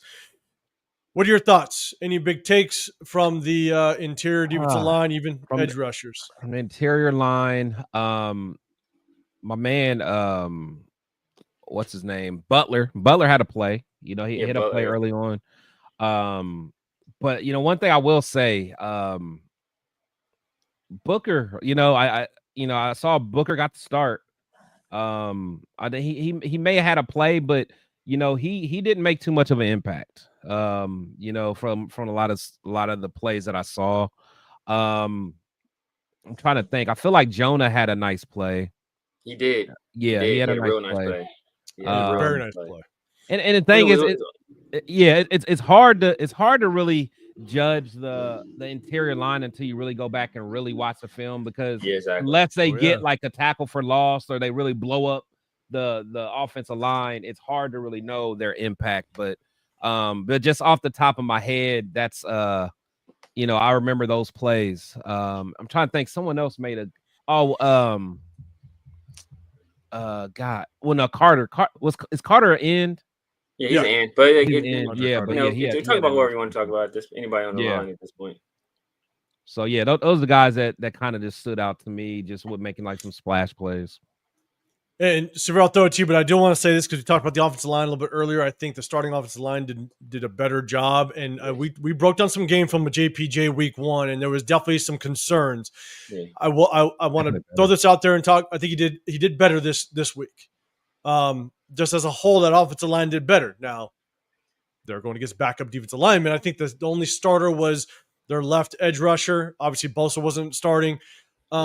So take it for what you will, playing against backups, the majority of backups. But JPJ played better this season, or I'm sorry, this game. And the game film's going to show it, and we're going to break down game film later this week. So, guys, just check in, be prepared for that.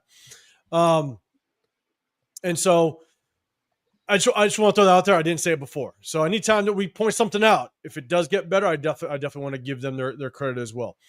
And Chris, to your point, right? It's hard unless you truly break down the game film. You don't know what impact they have. And the one thing that I will say is I cannot stand whoever that announcer is that's with Rich Gannon and Kurt Morrison.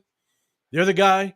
Oh, yeah. The other guy. I cannot stand that guy because the amount of times that he gave like Booker just all this credit. He gave Tyree Wilson credit when he wasn't even in the tackle. Yeah, no, for sure. That's what I'm saying. They were making it seem like Booker was like doing like Booker and you can see like that has it's like when if you watch a boxing match and like if you watch, sometimes you have to watch it without the sound because the announcers give credit for activity that's like not effective. Mm-hmm. So they're like, oh my God, look at the left hook, like bro, he like keep blocking, like he didn't land, right. Like look at it, you can look at it all you want to, but it didn't do anything. So sometimes people, it's like, it's that they can have an effect. That's why like all these people like, man, you see Tyree Wilson. Oh my, because if you listen to the announcers, they will make you think that he really is doing, And he made like a play or two in the run game. I give him credit for that. He made a play. He played better. He definitely played a lot better. Compare, Greg and Tyree on the curve. He definitely played better. Definitely played better. But man, I think I mean, obviously you guys brought up Carter already. I think Booker was solid. The fact that he is in the running for a starting position, that is concerning. I don't think he's not a guy I want like starting on a regular basis, but as a rotational guy, I think he's more than serviceable, especially when we get Fotu back at 100%. Adam Butler, I think he looked good out there. My dog JJ Pegues, that I think that dude's gonna be a problem. Pretty soon. I think he's still getting his bearings, but I think once he starts figuring it out, that dude he's big, he's powerful, and he's aggressive, and he moves well for a guy that size. So I think he's going to be a problem. Max had a real nice play. Carter had a real nice play. Jonah had a real nice play. I'm trying to think of some other people that had some nice plays. That's all I can think of off the top of my head. But I don't think our D line, I don't think it's going to be a problem. We do need to generate more pass rush, but I think we were better against the run this year. I mean, this week, we weren't facing Helani, so like that good. Obviously, that dude is like that dude. I think this last game he cooked whoever they played this week too. So, maybe he's just that good, but we'll kind of see. But we do need to generate a better pass rush. I did not see Ja Joyner out there, which makes me think I don't know if the Raiders are stashing them or what the situation is there, where it's like, hey, we want him on the practice squad. Maybe they don't think he's going to make the 53, but they want him on the practice squad, so they're not going to put him out there a whole bunch. When they cut him, he'll clear waivers and they bring him back. I don't know if that's the case, but we'll kind of see what happens going forward. But the defensive line, it was a solid outing. I was more impressed with what they did this week than what they did in week 1. So when it comes to just my assessment of the defensive line, and I know there's a lot of talks going back and forth about Tyree. Look, at the end of the day, you guys know when you see Tyree do something, it's not just about the one or two plays that kind of flash, right? Like there was a one play where he got some really good pressure on the quarterback. Really good pressure. Yeah. Bull rushed the crap out of the offensive guard, number 75. Damn good, right? Yeah, come to find out, that guy's like third or fourth on the depth chart. So if you're bull rushing and beating the piss out of someone that's third and fourth string, do you get excited? I mean, at the end of the day, he had the one play where he did. The tight end tried to chop him, just like we saw last week. The tight end tried to chop him down. It was a zone away. The running back had to cut back, and Tyree was there. Okay, good play. Yeah, give it to him, right? But outside that, he is still one-dimensional. He still has absolutely no impact at the point of contact when the ball runs his way. He's still getting manhandled across the board. So when you make plays 5% of the time against backups, that's nothing to get excited about. Yeah. So, some of the people that are out there, Raider Nation 510, we just mentioned you, but look, go back and you also have to compare the caliber of talent he's going up against and look at the entire tape, not just the one play that he looked pretty good. And the announcer said, hey, look at Tyree doing something when he did absolutely nothing. Let's look beyond just the 1-2 flash that he had against some backups. And again, Lord, oh my God, look who just entered the chat. Oh, no, I don't even want to. He definitely put on a show. He definitely put on a show. I don't even want to scroll down. I'm going to. And so let's see, Loon, you hit that hashtag Raiders, man. I appreciate it. You said that was outstanding against the run, only giving up 64 yards total versus the 49ers. Daniel Kim, how did Tonka Hemingway look? I watched the game film probably 6 times. Yeah. And he looked okay. Like he looked like a rookie. Looked like a rookie. Yeah. But he did extremely well week 1. This one, he did pretty good. A couple plays that he got in. But at the end of the day, sometimes it has a motor.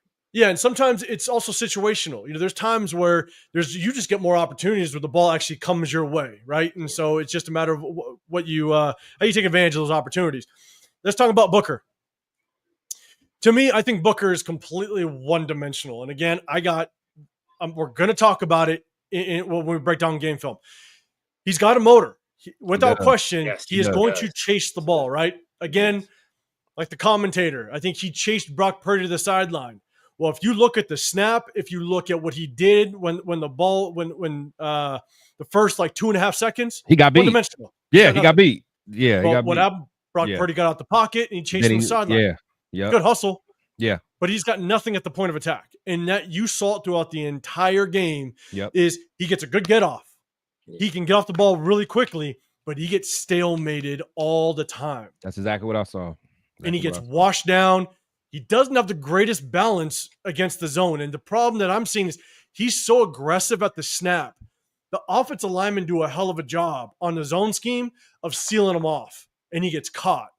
You see it multiple times. And so and you just hear the commentators just kind of continue to kind of beef him up, and it's just like, but he's really not doing anything out there. He made the one tackle like 10 yards downfield, and it's because he got his ass stalemated at the line of scrimmage and couldn't get any penetration into the backfield, and he just released off his block and went and made a tackle. Good hustle, I'll give him that, but he still was just non-effective majority of the game. I think Jonah Laulu is going to have a really good chance at starting opposite of Adam Butler. But what's funny is Jonah Laulu made that one really good play. I don't know what happened. Yeah. He really didn't get in the game much at all. Yeah. I think I started counting after that snap, and I think he only got like 3 more plays after that. So I don't know what's going on with him. Maybe they're trying to get some reps through other people. Man, Charles Snowden, 50-50. He had 6 tackles, but he had some plays that were just very, very undisciplined. Mac Jones, fake handoff one way, booted back the other way. Charles Snowden got beat around the corner by Mac Jones. Mac Jones ran for a 6-yard gain, and Charles Snowden just got caught. It's like, if Mac Jones is beating you to the edge, we got a problem. Then there was a pitch to the short side around him. He completely lost contain, didn't set the edge well. And so we saw kind of hit or misses from Charles Snowden. So it kind of remains to be seen just kind of how well he's going to end up doing. But one guy that flashed, and we'll just see how much playing time he gets this week 3 game against the Cardinals, is Andre Carter. He actually had a pretty good game. He did. Again, we're talking about backups, going against backups, but he's a backup himself. He's just fighting for a spot. Yeah. And I think he did well enough to potentially find himself a spot on this roster, potentially in that rotation. And so when it comes to the front line, man, those were kind of the notes that I had kind of overall. So let's do that. Let's go to and I see everybody else, man. Mr. TC, what's going on, man? Appreciate you coming in through here, man. Appreciate you guys. Over 200 in the building, man. Hit that like button. Subscribe. Chose notifications. You got Chris Tech Show Podcast. Got the Severe Raider. I'm 805 Raider, Real Talk Raider Nation. We're just recapping the preseason game, but during the week, hit that notification because we're going to go over game film. We're going to clip up a bunch of plays and just kind of show you some of the good, the bad, the ugly as it relates to our game against the 49ers. What's going on, Space Beast in the building as well, man? Good seeing you in here. What's happening, man? You saying Chris in slow motion a little bit? I think it might get a little choppy here and there, but I think he's back to normal. Joseph C. Carter was impressive. Yeah, he was. Sack, a couple really good plays on the in the run game. Definitely good, without question. What up, Raider Ryan, man? I see you. What's going on, man? Daniel Kim, you're saying, in your opinion, how do we stop getting got in the middle of the field? It was a huge problem last year too. Are you talking about pass coverage? Yeah, that's what I'm assuming. I have my opinion on that, and so do you guys want to take a shot at that? I can give my opinion. Yeah, for me, I'll go ahead. No, go ahead, Rick. Yeah, like for me, it all starts with the pressure. I think Brock. Was Purdy? Yeah, Purdy looked comfortable. He was back there. He was in the pocket. Granted, the secondary did not play that well, but when you got a quarterback that is just that comfortable, I mean, he was able just to pick. I mean, he was able to choose who he wanted to throw it to. So, but again, in preseason, you're not going to show all your exotic blitzes. You're not going to show, your exotic coverages and things like that. However, I just think that starting defense as a whole, they just didn't look that good. I mean, we weren't getting pressure. It wasn't sticky coverage. Not overly concerned right now, but I definitely am worried about week 1. You guys keep hearing me talk about week 1 because everyone thinks, just that 1-0 is going to be for sure since it's the Patriots and, they're coming off a bad season.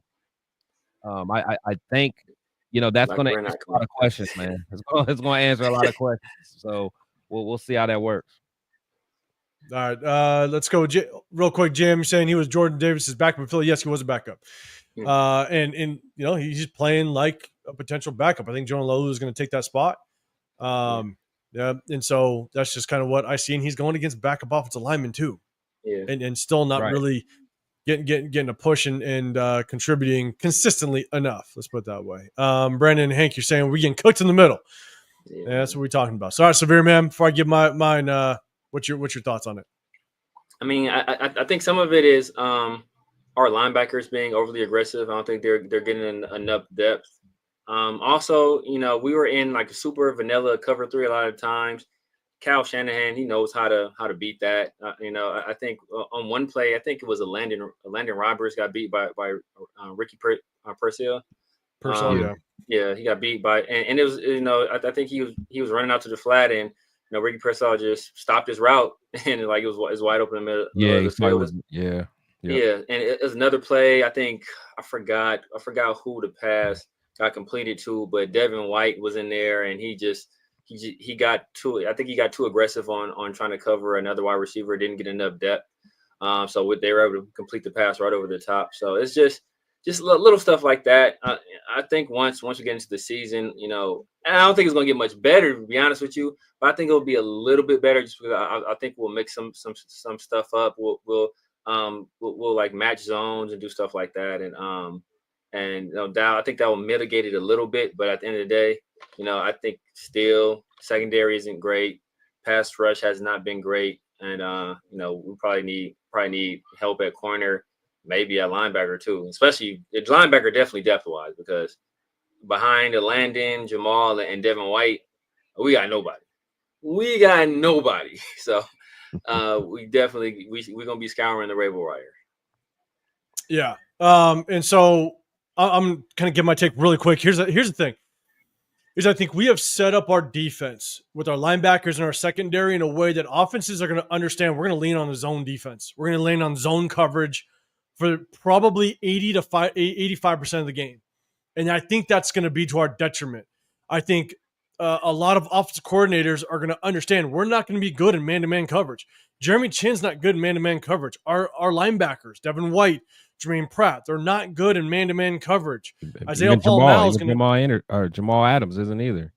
Yeah. So what offensive coordinators are going to know is that unless they see us crowd the line of scrimmage, unless they see us walk up 80 to 85% of the time, we're going to be in zone, which means receivers are going to be able to sit in the soft parts of zone all day long. Like that's what they're going to be prepared for.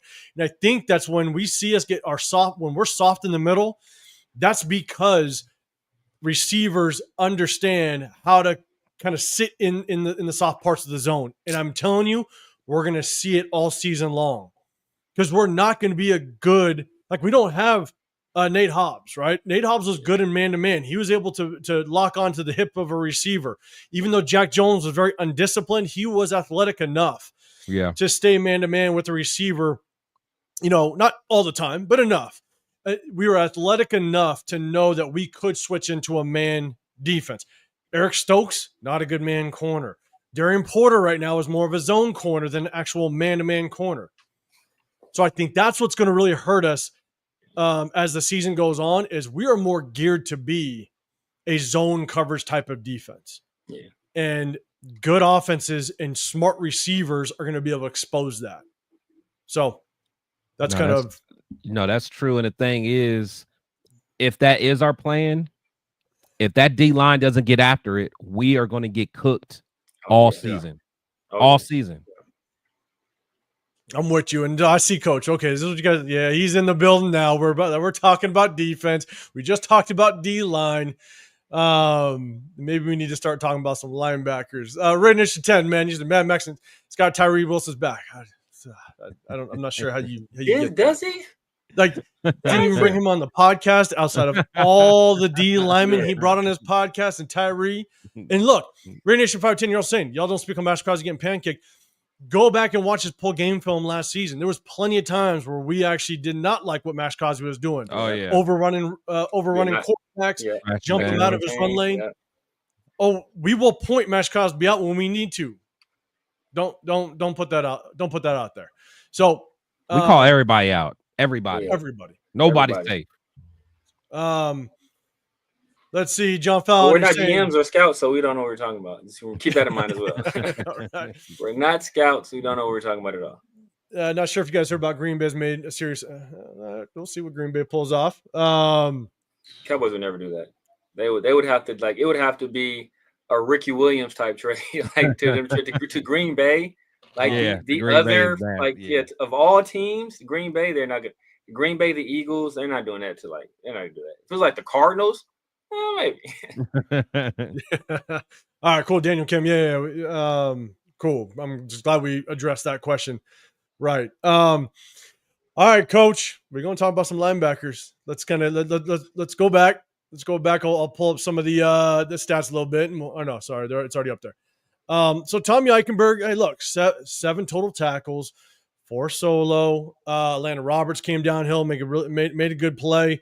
I think Devin White played a better game this week. He wasn't necessarily in on tackles, but he was definitely around the ball to where if the first guy, I think it was a play where Maxx Crosby made that Devin White was the next guy in. Did a really good job getting downhill to potentially make a play. So I think Devin White did a better job this week. And so Severe, I'm not sure who I went through first last time. Severe. All right. I'm going to give you the floor because obviously Coach has been waiting for this moment. Tommy Ami. What was your thoughts on the linebacker group? Chat, let me know as well. Hit that hashtag Raiders. I'll definitely bring it up. All right, Severe. Hey man, you got the floor. Yes. Cook. Yes. Man, I was in the live chat with him while all this was happening. So go ahead, Cook, Severe. I mean, like, so I'll start with our starters. I think obviously they're going to struggle in pass coverage. They're going to struggle in pass coverage. That's part of the reason why we're going to have to play a lot of zone, because I don't think any one of those guys you trust in man coverage against, any type of skill player in the league, So that's going to force us to play in zone. But all those guys are physical players. They like to play downhill. You can see Jamal Adams and Landon too. Not as much with Devin White, but those guys are like super smart, very instinctual, especially Jamal. You see it. I think if we can generate some pass rush, I think we'll be okay, especially in the run game. Pass coverage is going to be a struggle all year. But behind those guys, my God, Tommy Eichenberg had a stretch of linebacker play. Like, this is some of the worst linebacker I've ever seen in my entire life.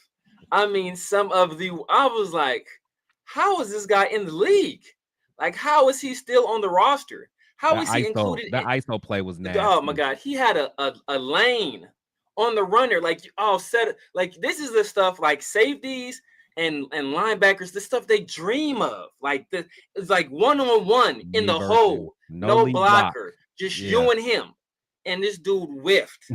And I'm like, this is your game. Like, this is not, he got to move out in space and he got to do, like, that's not really his game, right? But he's supposed to be this Big Ten, neck roll type of linebacker, come downhill. I'm going to hit you hard. And, I'm not the best moving left and right, but straightforward. If I get that's your game. That's your lane. This is like Steph Curry missing like threes. Like, he's just freaking, like, bro, this is you. What we got you for?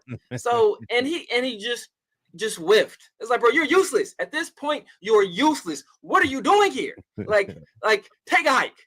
Go be a quality control coach. Go be a GA at a college somewhere. Start working on that. Because if you can't make that hit, and it's not like we're talking, this is like Derrick Henry, Najee, like Omarion Hampton. Like, it's not one of these guys. Like, this is like a guy that's going to be a practice squad runner somewhere. Like, this is like some average back, and you can't make this hit. I got nothing to do. Sorry, coach. Get your boy. Get your boy. All right.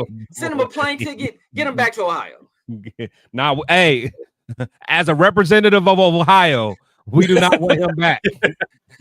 Y'all keep him out west. All right, Chris, man, what's your thoughts on linebackers? Obviously, Sabir had a lot to say about good old Tommy Ami. What's your thoughts on linebackers before I kind of give my take? Severe cooked, and with you being a linebacker yourself, I'm gonna let you cook as well. But overall, just real quick, high level. I don't even bring up the push. We pushed the guy for a first. Oh my God. Yeah. Oh my God. Yeah. He pushed the guy to a first down. Like, think about this. He did the push in reverse. He did a reverse touch. This is the rules committee needs to ban this play. They tried to ban the other one. They need to ban the reverse tush push. That should be a penalty. It should be a penalty. And the guy should be disqualified from the game. Oh man. Make sure he ain't got no parlays in, man. But it's real talk, man. I'm telling you. Well, speaking of, I had a bet in. I gotta check. Wait, Chris, what are you talking? I gotta check. He bet the over. Moody messed him up. Moody did him in. Yeah. So Moody probably bet the unders. Because when it's time to win the game, Moody hit it. No, the first we need to do an investigation. Look, Trump, you want to investigate? You want to send ICE somewhere? Send ICE to the Raiders game, investigate these players, see what they're doing. All right, because I don't trust it. I don't trust it at all. Nah, man. Yeah, I hit my under. All right. You hit it? You go. Yeah. Hey, that Giants game. Baseball? Giants. With the baseball? Yep. Giants Rays.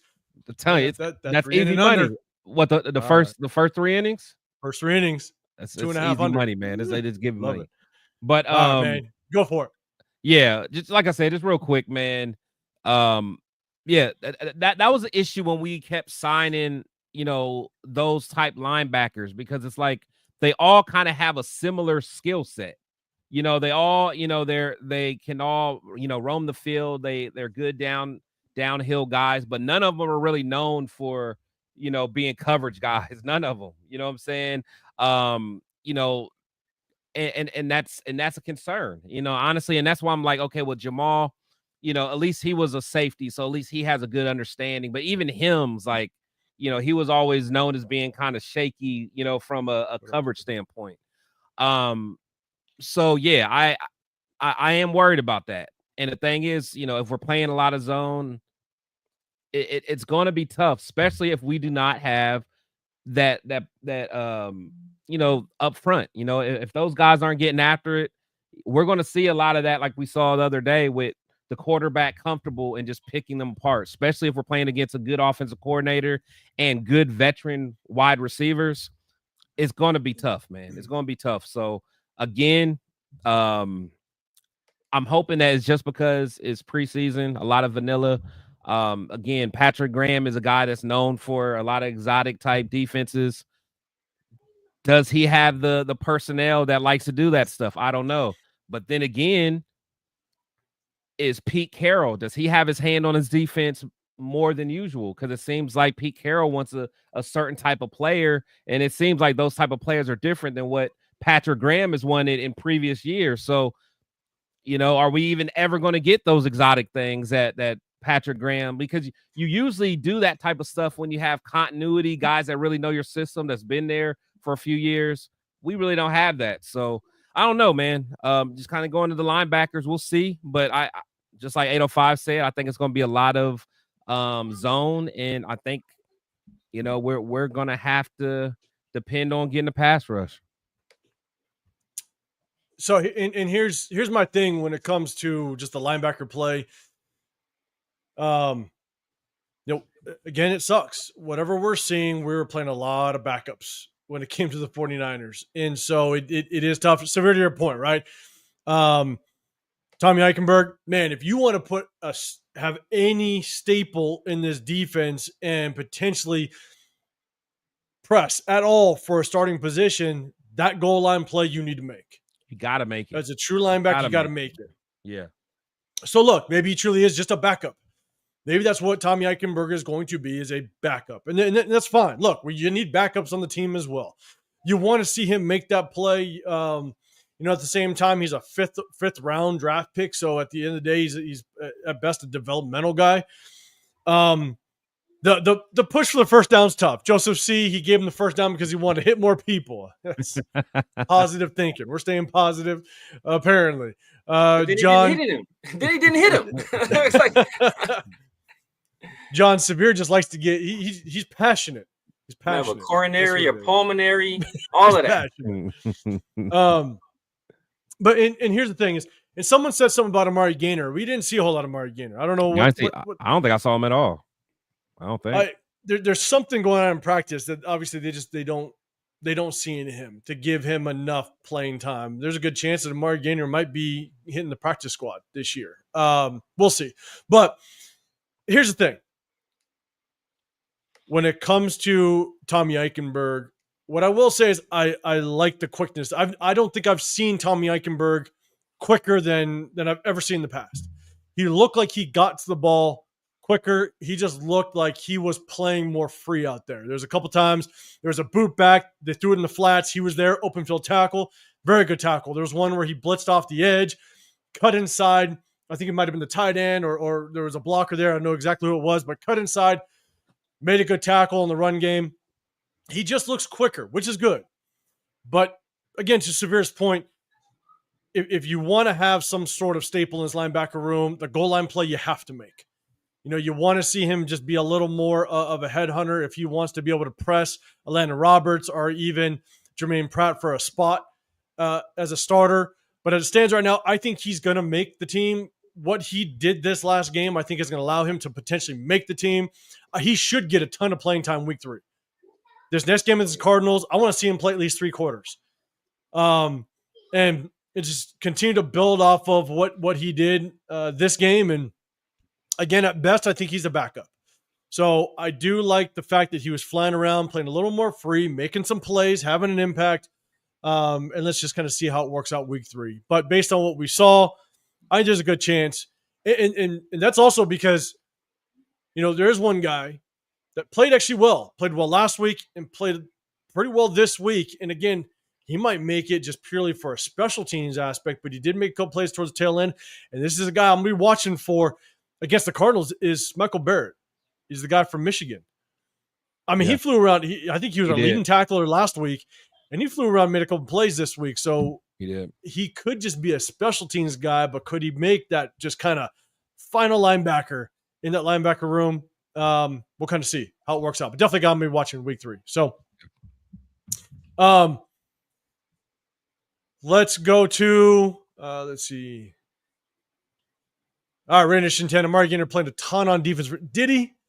I don't know. Maybe I'll have to go back and watch. I don't know if I saw a lot of them. Maybe I'll have to go back and watch. I feel like I didn't hear his name if he did play. Like I'd have to go back and watch, but I don't remember hearing his name at all, honestly.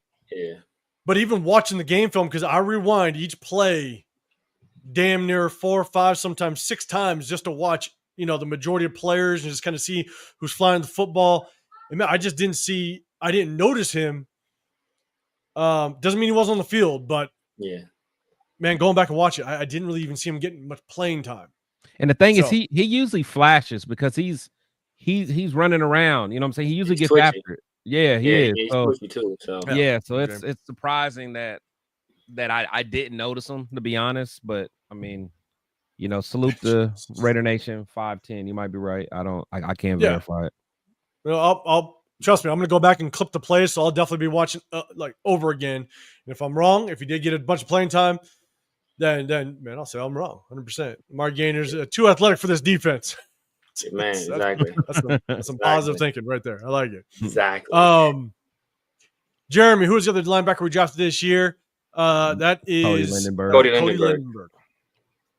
So definitely a guy I wanted us to draft, but again, I think he's just a really good. He's a project. Yeah. And so, all right, let's see. Cool. Let's go to the secondary. All right, guys, chat. Let me know what your thoughts on the secondary. I definitely got my notes. But let's go. I think, Chris, I went for you. Did I go to you for last time for linebackers? Oh no, I went to me for my soliloquy. Of course, I went to this guy first. So, Chris, man, any thoughts on the secondary, man? Obviously, we got Eric Stokes, got him in free agency. Darian Porter, 3rd rounder. What are your initial thoughts on the secondary? Chat, let us know as well. So Jeremy Chin had a heck of a play. Love that pick. That was a hell of a pick. Yeah, and I mean, he's not even a guy that's really known for being a real like ball hawk like that. But I mean, he made a hell of a play. So I love seeing that. Chris Smith, man, he was around the ball. He had some good plays. I like what I saw there. Palomal to me was I almost feel like just this tackling coming up, bad angles. I didn't necessarily like what I saw from him. From a corner standpoint, to be honest, what's his name? The guy that they're pumping up, that Kelly. Luke Kelly. Yeah, he had a couple of nice plays. I noticed. Trying to think who else. Porter, not necessarily on corner, but special teams. Hell yeah. That dude was he was getting down there. So I like what I saw from Porter from that standpoint. Darnay Holmes didn't look that good. Like the way he was playing, like for someone that may need to be our starting nickel. I don't know, man. I mean, cause he was playing deep into like the 3rd quarter. He was in the 4th quarter. Yeah, and it's not, and he didn't look all that good. Not to a starting level type performance. So I'll be interested to see more of him, to see what he does. But that's about it for the most part. I'm trying to think if anyone else really stood out. Trey Taylor. How did he win that award in college? No, seriously. Trey Taylor he doesn't look He didn't look that good to me. The all. same way Alex Leatherwood won the Outland Trophy. Good point. Good point. Good point, man. Trey probably won't make the team. Trey's not gonna make the team, man. And I actually was kind of excited about him, man. So, but yeah, he wasn't. Yeah, and so we got Rock Stokes. Stokes was getting picked on, and he didn't respond well. Man. Joseph C. Palomelo looks shaky, taking very bad angles. Raider Nation 510. JT Woods does really nice job running versus wide receivers. Just needs to continue to build his confidence. James in the bill, and the one thing that bothers me about losing against the 49ers, I got to hear about it. We lost them here in 2009, Stockton, California. Jonathan Studios, hitting Trey Taylor with some question marks. And I think Chris just kind of touched on that a little bit. Chef, man, you're saying D Cam was out there scared to tackle against second stringers. Look, Raider Nation 510, Trey Taylor had that one play. He came in. Yeah, no. Simultaneously hit the receiver at contact. But outside of that, it was really hard to find him, unfortunately. Yeah. So, he was getting dogged. Jeremy, you're saying, I don't think YouTube is properly unifying the streams across all three channels. I'm subscribed to all three, but only see. Okay. Yeah. Whoever's channel you're on, you're gonna see their chat, unfortunately. So if you want to see like my chat or Chris's, be careful if you're around kids on Chris's chat. Words wise, But my chat's been on their best behavior, man. They've been good, man. But yeah, you have to go to those other channels, unfortunately. 808 Raider, the one thing I don't like about this regime is they cut players and have no answer for replacements. Blaine Bennett could have got a slot corner of the draft. What up, Rafa? What's going on, man? Salute to you. Appreciate the super chat, man. Hey, guys, make sure you guys go check out Rafa's channel, man. Appreciate you, Rafa, rolling in with us. Yes, sir, my guy, Rafa. Look, I'll say something about Darren Porter, man. Go watch the game film, and guess we'll clip it up, man. I got some concerns with him and his tackling ability. I had some concerns when we drafted him. I posted a video on it. He's green. He's real green. He is. But there was one got early in the game and attempted a tackle. He just kind of laid in front of the guy, and he also got beat on a pitch play to his side. We saw that week one. Oh yeah, which was a really bad angle, 1-on-1. You're sitting there going, okay, rookie, first time jitters, just kind of get it out. But if this is a reoccurring theme, we might have now it really becomes a concern. And so, for him, I definitely want to watch him in just his ability to tackle moving forward. So I got a little bit more to say on the defensive backs as a whole, but Severe, man, what's your thoughts on the defensive backs? Yeah, man, I think that's going to be a major area of concern for us. I think we have a lot of guys with potential, a lot of guys that have high ceilings. They have traits. They're tall, athletic guys, long arms. They all run well. I think they all move pretty well. Also, it's just that, just those little nuances in coverage, understanding what the offense is trying to do to you, being in the right place, getting your head turned around at times. It's, it's going to be a struggle, especially if we don't have a pass rush and you're asking these long corners to cover for extended periods of time. That's just going to be a major concern for us all year. They're all fairly young as well, fairly young to extremely young. So outside of Chin, really, that's the only real veteran we have back there. Palomalo to an extent, even though he doesn't have a lot of, they're all young or inexperienced, right? None of them have a bunch of experience or they're very young. And we got some guys changing positions. We talked about the nickel, but our plan essentially was to have Jeremy Chin in the nickel and just run a big nickel with him down there. And initially it was going to be Lonnie Johnson, but now it's going to be Chris Smith playing the other safety role back there. So it's going to be a struggle all year. The good news is that I think there's a guy in Philadelphia. He has some familiarity with this. Oh, wait a minute. That's the guy we traded, right? It's the guy we traded. Don't get me started. I've been good. Never mind. And people were hyping up this. People were hyping up Greedy Vans. I better not ever hear nobody say another mother effing word about no damn Greedy Vans. Get this bum off the team.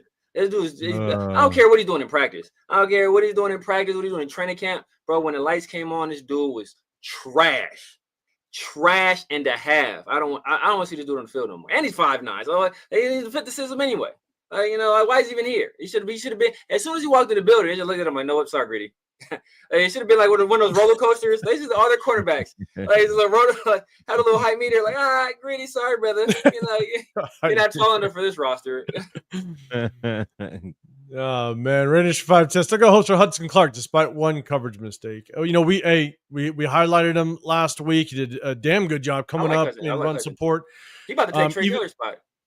Even that play, even the deep ball, that was the holding call on Sam Webb. I thought the refs were going to call it on Hudson Clark for kind of go over his back, but every defender, every DB has a right to the football. So I'm glad they didn't call it on him. Hell of a job, kind of staying on top of coverage. And so he's a guy I do think is going to fight for a position on this football field. Look, I think we have, and we've said it so many times on this, on our channel during our lives, is we just have so many question marks at every single position. Eric Stokes, question mark, didn't work out in Green Bay. What are we going to get out of him? Darren Porter, 3rd rounder. Very little experience as a whole as it relates to playing the cornerback position. How well can he actually I saw it. How well can he transition to the NFL with a lack of experience? It remains to be seen. And now we traded away Jacorian Bennett, the one guy that has experience, that if something does happen, let's say Darren Porter doesn't work out and struggles. Let's say Eric Stokes doesn't work out and struggles. Who are we relying on? A bunch of undrafted free agents. We're relying on a bunch of again, it wasn't about whether or not did we think Jacorian Bennett was going to be a starter and was going to have a massive impact on this roster. He was a $1 million salary cap hit and could have been a veteran that can compete and continue to chip away at these starters' heels and be like, you guys better play at the top of your game or I'm going to try to come in and take your spot. Now these guys, Darren Porter and Eric Stokes, they got nobody chipping away at them. Nobody. Yeah. Nothing but a bunch of undrafted free agents that if somebody goes down, we're screwed. And I think that's why it's really going to hurt some of these corners and even safeties, is that we're set up to play zone defense, and offenses are going to know that, and they're going to literally pick us apart in the middle. When we go against, again, good offensive coordinators, good smart receivers, we're going to have some problems in the middle of the defense. And so, Eric Stokes obviously got beat on the crosser. I don't know why the safety didn't come down and help. I don't know if that was part of the scheme. Typically, if you have trips to one side and your backside corner is on an island locked up and that receiver completely just crosses the field on a drag route, the majority of the time, if you don't have another deep threat up the middle, that safety is going to come down and help the crosser, and he didn't. So not sure if that's one in Patrick Graham's scheme, but Eric Stokes got to get over there, and you're locking up against a number 2 receiver. Ricky Pearsall's considered a starter only because the other 2 receivers are not playing for the 49ers. Russell Gage was giving us work. Russell Gage was out there nasty, looking like what's my guy? We're looking like Reggie Wayne. Like it's.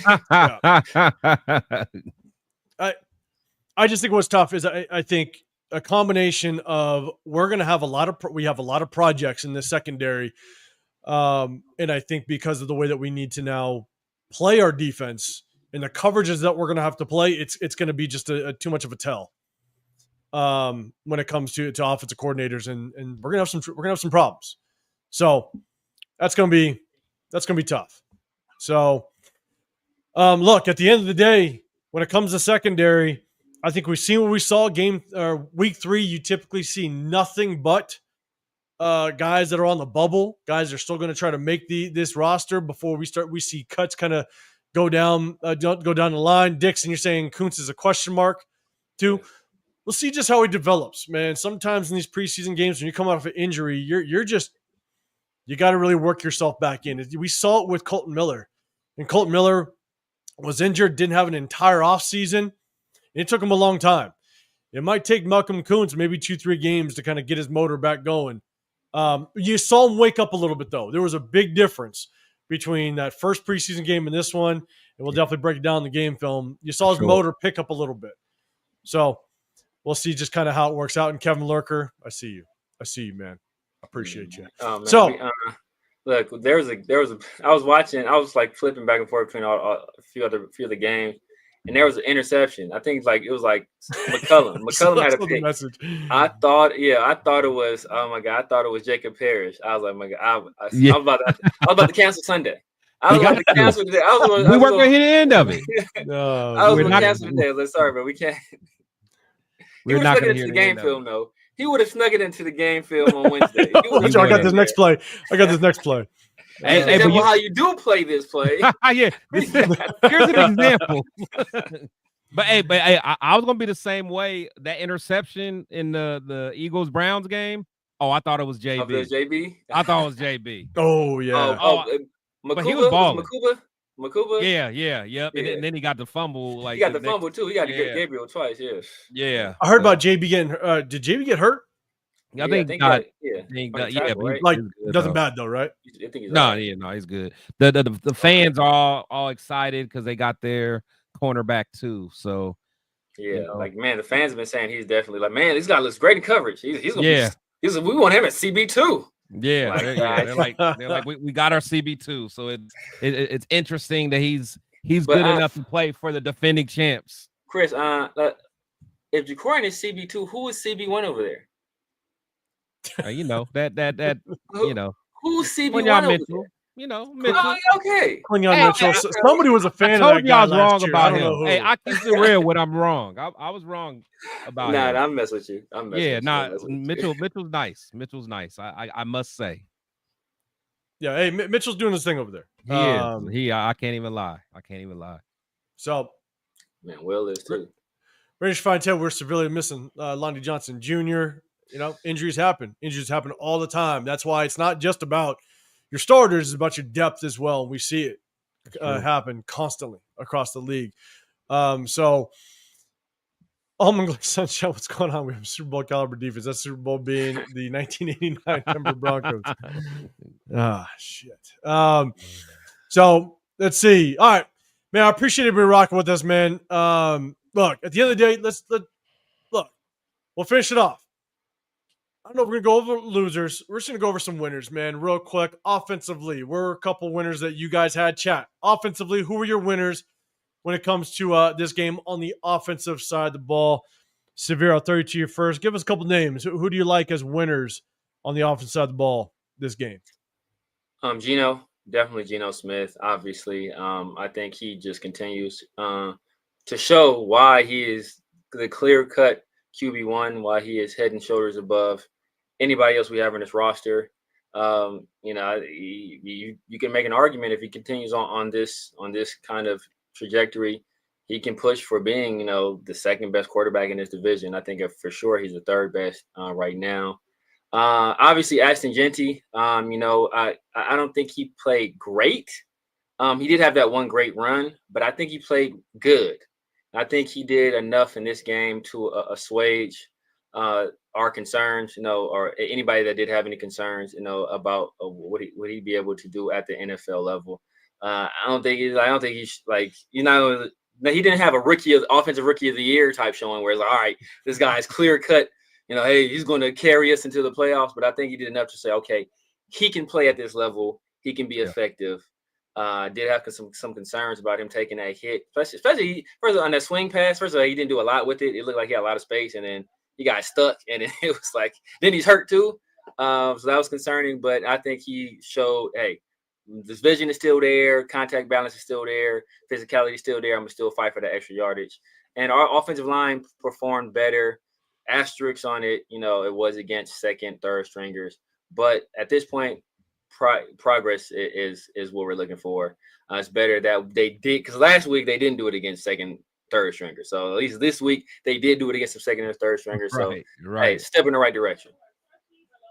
Yeah, and we talked about a little bit earlier, Severe, when you before you came on. And the thing is that was a corner.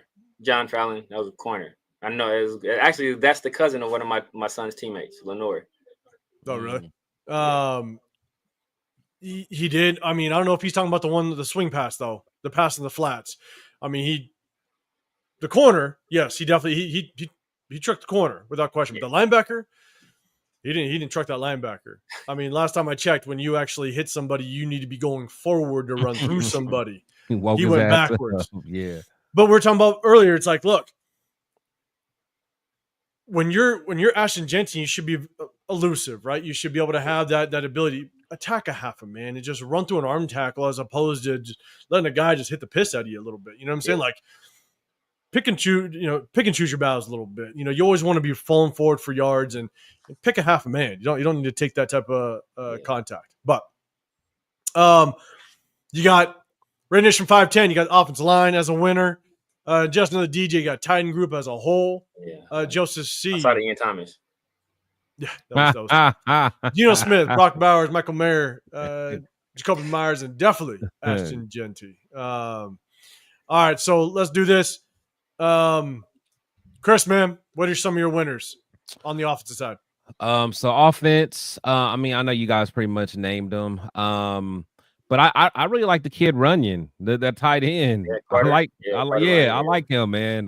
He was I mean, again, he's you know, it's a long shot for him to make the team, but you know, maybe a guy that can be on the practice squad. You know, he seemed very athletic. I mean, he was getting vertical, he was getting downfield. You know, definitely Jeanty. You know, I think Jeanty looked pretty good. And again, I think excuse me, I think he's a guy that, you know, again, we wanted to see if his skill set was going to translate. You know, that was the biggest thing. Like, how is he going to be when someone hits him? And again, just like you know, Severe said, you know, just being able to have that balance, you know, because a lot of guys would have went straight down, you know, when they hit. And the fact that he was able to stay up a little bit and keep fighting, so you know, that was good. They carried that linebacker for a few extra yards too. After that guy was on his neck. Yeah, right. He did. And you can still see he does have that vision. He has the you know, that instinct, and that's what we want to see from him. But like 805 said, you know, we don't want to take a whole bunch of unnecessary hits, you know, like that, like straight on hits like that. Let's see who else. From an offense standpoint, like I said, the line looked pretty good compared to last week. It's not really offense, but touchdown Tommy, that was a nice return, you know, getting a nice return on the kickoff, so that was nice. But yeah, that's probably about it on offense, I would say. You know, Collier looked good. Yeah, he did. Yeah, I'll probably stay there. All right, so for myself, Ashton Jeanty, right? Based on his performance before, good job. You can't take anything away from it. But I think there's a lot of credit that goes to that offensive line.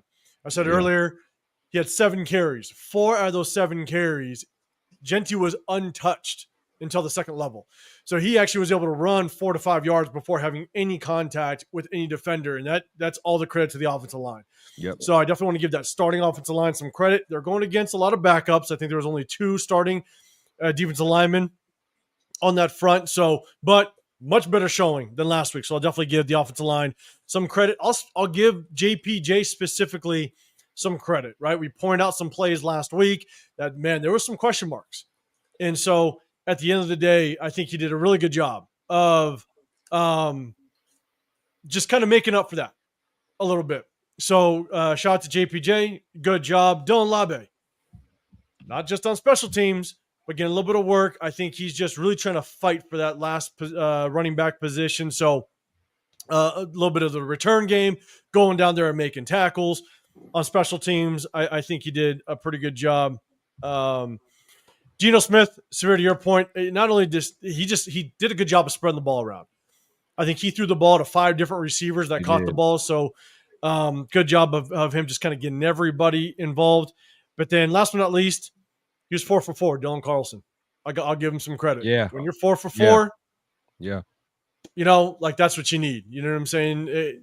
I think 85% of the football games last year all were decided within 3 points. Good point. And so he's got to be on it for us to win the close ones. So those are my winners on offense. Raider Nation. And we always got to talk about Laki Tasi. He had a couple good reps. Man. Good reps. He had some good reps. A couple of things he has to work on. You know, I know we talked about like pad level and like I feel like he naturally just stands up as soon as But as far as like footwork and he still got a punch. Like you know, I prefer to see him on the defensive line, but you know, give him a couple years, man. Like we probably ain't gonna see him for, you know, definitely not this year, but give him a couple years. He might be all right.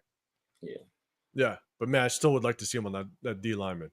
Me too. That D line. He would have been nasty. Nasty. I mean, because I didn't know he was that heavy. He's 700. He's 373 pounds. That's what I'm saying, and he can move. And he can move. Yeah, like that. That's what. And it's not Could you imagine? But he's not like.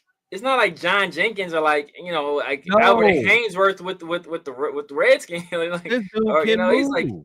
It's like he's put together. He's put together. Yeah. So it's like and this familiar, like him going to tackle somebody, he knows how to do that with his hands. Like knows that guy could, and all you need him for. And I know we're going on a tangent, but all you need him for 2-3 plays, short yardage downs, beat the guy in front of you. That's it. Yeah, just beat the guy in front of you. You don't have to do no stunt. Just go forward. Because that's why the reps he looks impressive in is generally the running reps, because he can go forward. He's not having to react. He's not having to react to somebody. He's the guy initiating the contact. I'm enforcing my will on you in this particular situation. So he can do that. So let him do that on the defensive side of the ball. and not just that. A lot of times, defensive linemen, you do your job if you take up the double team. Oh with how big he is. Right, they will take up the double team, free up the linebackers. I'm like, Jesus, I mean, honestly, how many interior linemen can like, unless you're really like, even if you're strong, you got to be like real technically sound to be able to stop a dude that big. Exactly. You know, is he what 6'5", 6'5", 370 or something like that? Yeah, 6'6". Like, what are we talking about? Like, he's going to demand a double team. And got that attitude. Him not knowing nothing. Exactly. And he's got that attitude. We saw it when he pointed at the guy and was like, attitude. Bro, like, got you. Like, exactly. That little finger wag. Yeah. and he's only like 21, isn't he? Yes. And we're still trying to figure out who's going to play next to Adam Butler. And it's like, that's what I'm saying. Like, to me, it's just a no-brainer, bro. Give him a few reps a game. It ain't go take a look. Give him a few reps a game. That's it. Man. That's it. I mean, hell, put him on the damn the kickoff block team just to get him some reps. The field goal block. I mean, seriously. I'm with you. Get him used to just. I don't know, man. And the thing is, like, we have a need. It's right. Not, you know what I'm saying? It's not like we have two studs in the interior, and it's like, yeah, go and experiment with them. Like, we could actually use him potentially now, right? Which is crazy, right? So. But John Fallon Parham is a big winner. All right, man. Yeah, the whole offensive line, the starting offensive line, the backup interior was rough. Mafi and Putnam, that was rough.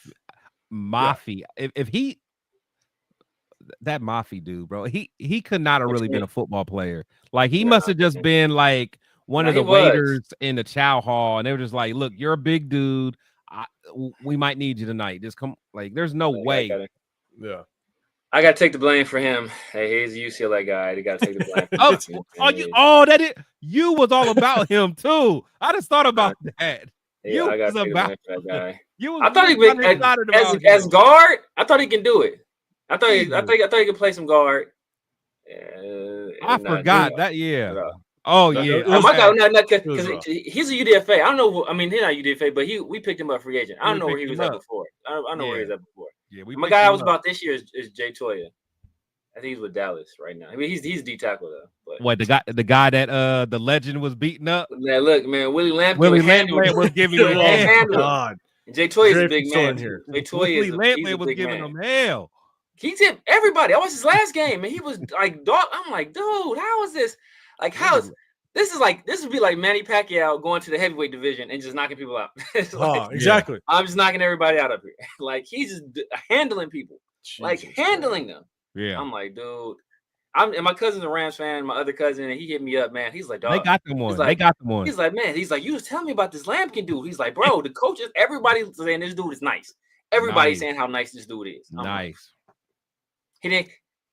He walked past the height meter in Henderson, and it was like, I'm sorry, Willie. Said the chocolate factory. Oh man, damn it. That's all right. Whatever. It's just us being a Raider fan. It happens to us all the time. Cool cat. Parham taking the center spot. I think they like Meredith there. He's got some work to do. Don't get me wrong. We'll watch the game film. He's got a little bit of work to do, but it's just I don't know. He doesn't even have the experience there. So we'll kind of see how it works out. Raider Nation 510, DJ Glaze, and Dylan Parham. Parham actually does look good. I'll give him it. Kevin Lurker agrees.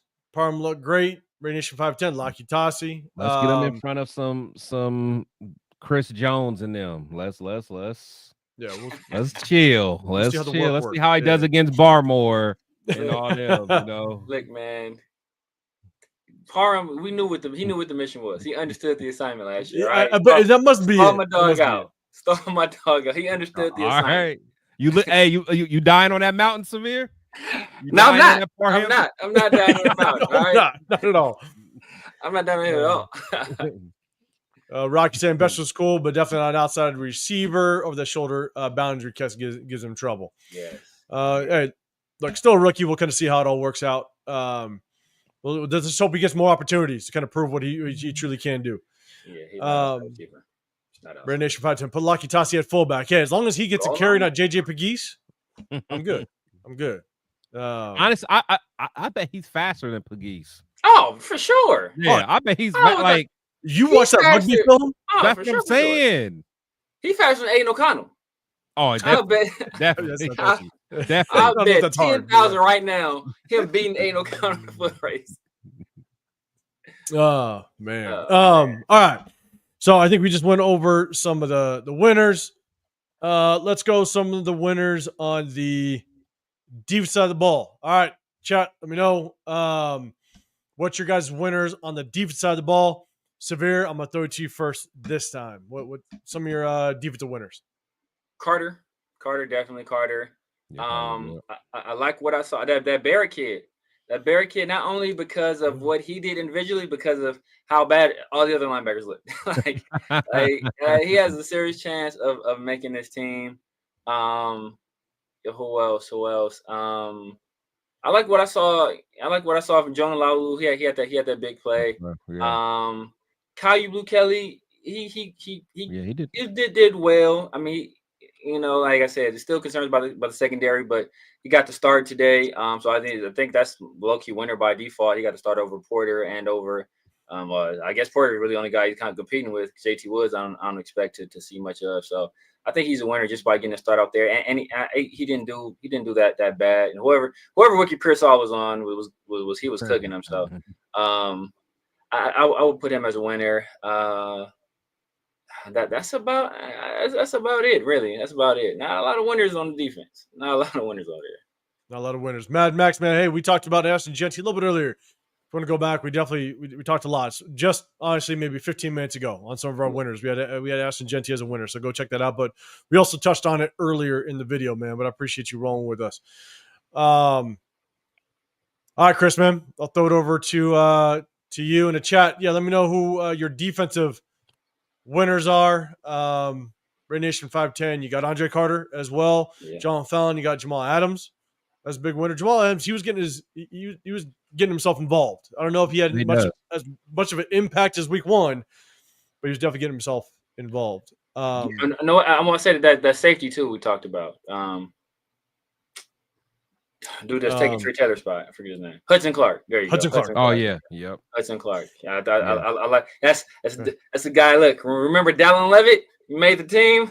Hudson Clark. Hudson Clark. Yeah. Yep. No, for sure. Yeah. I kind of agree with a lot of what you guys said. I think again, like Jeremy Chin, he had that big play. That was nice. But and I'll say that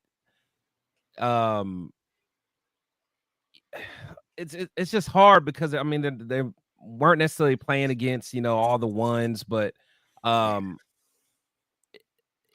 like like I think no, actually you know what, Malcolm Kuntz did make a good play. He was I don't know if he got I know he didn't get a sack, but he was getting a couple pressures. I was watching him closely just to make sure. But the thing is with Malcolm Kuntz, he didn't start that game. I feel like he didn't come into like later in the first series. If I remember, I think it's because of the formation. I noticed it last game too. Is the 49ers, they came out more of like a heavy run formation. Yeah, if they came on passing, and they don't bring him in. So yeah, I think it's more of a formation thing. Yeah, for sure. But yeah, it's like not too many people really stood out. Again, like I think those players that had splash plays. Like I said, I did remember seeing Christopher Smith kind of all over. He was getting himself involved, which was good to see because I do want to see him do well. And again, Jamal Adams, again, he's a guy that's he's always just swarming to the ball. He's always just putting his nose in there. And yeah, I mean that's really about it as far as just guys that were really, really out there making plays. We just got to see more. It's kind of hard when the defense is so vanilla, but yeah, we got to see more. Like you said, Jalen Smith. I don't think Jalen Smith played that well. In fact, I haven't been too impressed with him at all. Honestly, I didn't have the highest hopes. I did like him when he was before all the injuries, but. I don't even think he'll make the team, honestly. I don't think so either. He did have one good play last week. He did a good job just kind of stepping up. Yeah. Run came at him, did a very good job of making the play, but he didn't have much of an impact this game.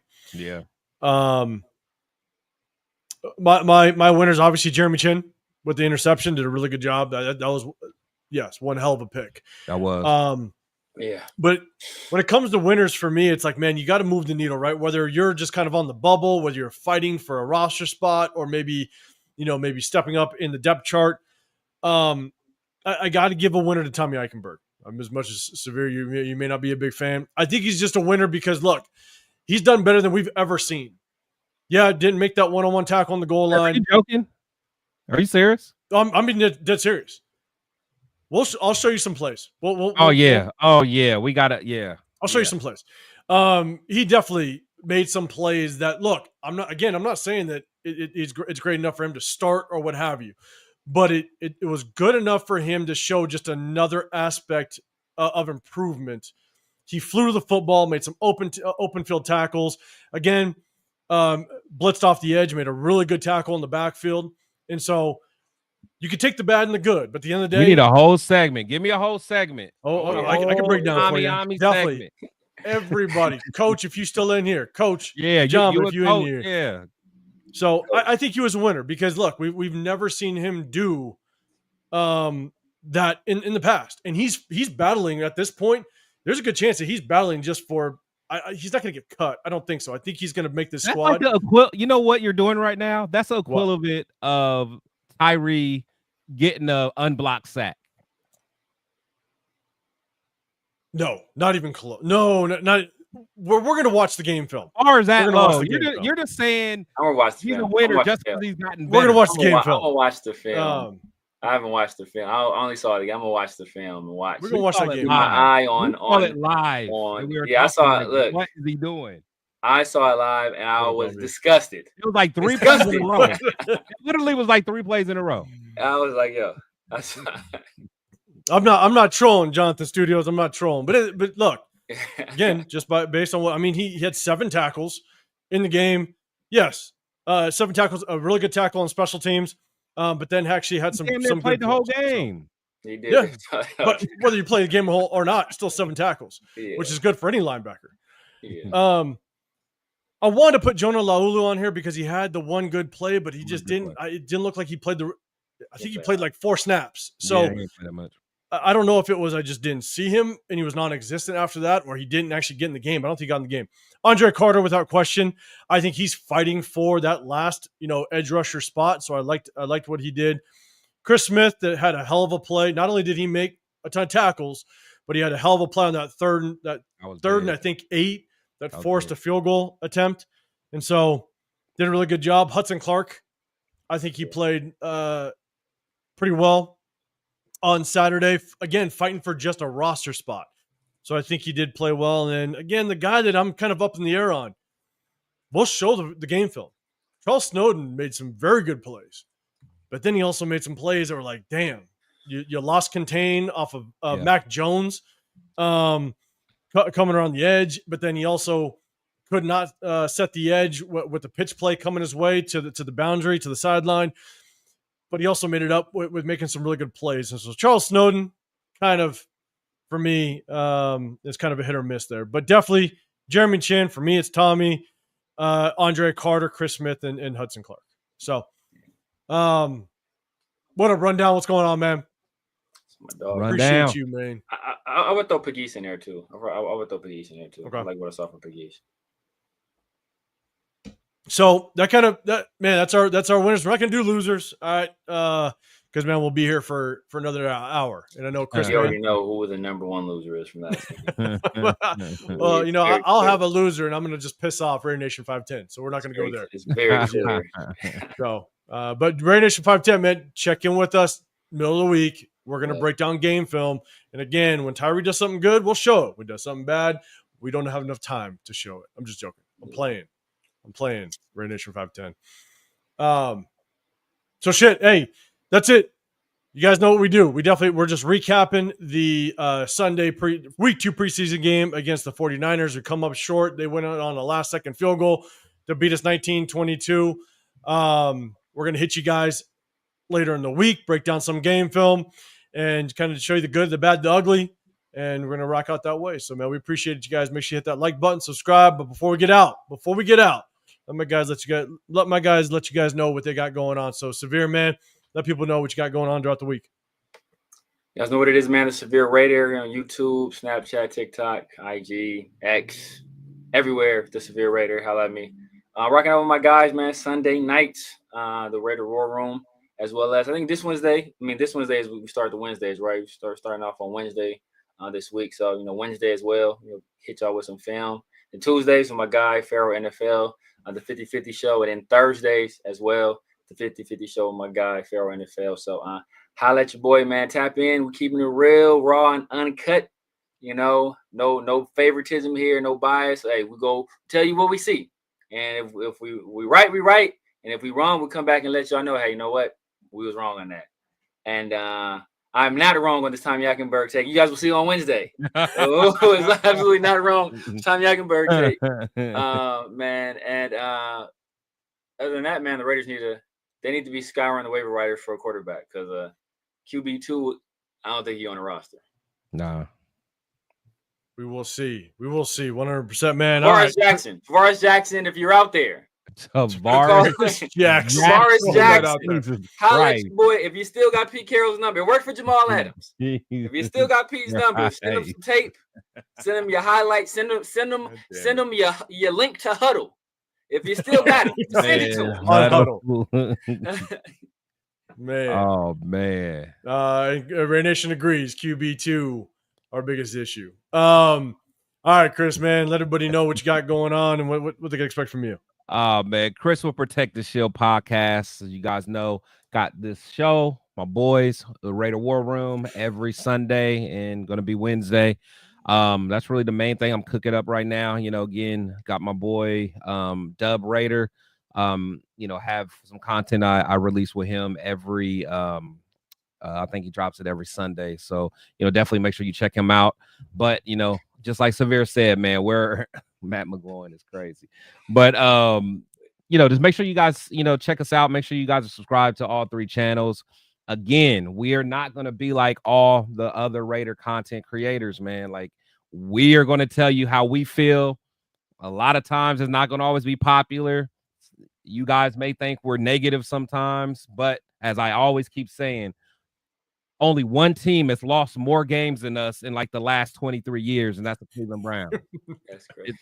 That's the only team that's lost more than us. So if I'm not super optimistic, sorry. So be it.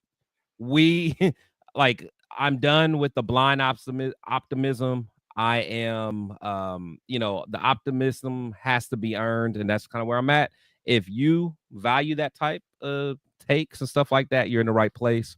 But salute to everybody's in the chat. You guys are the best. 100%. And look, we come with receipts too.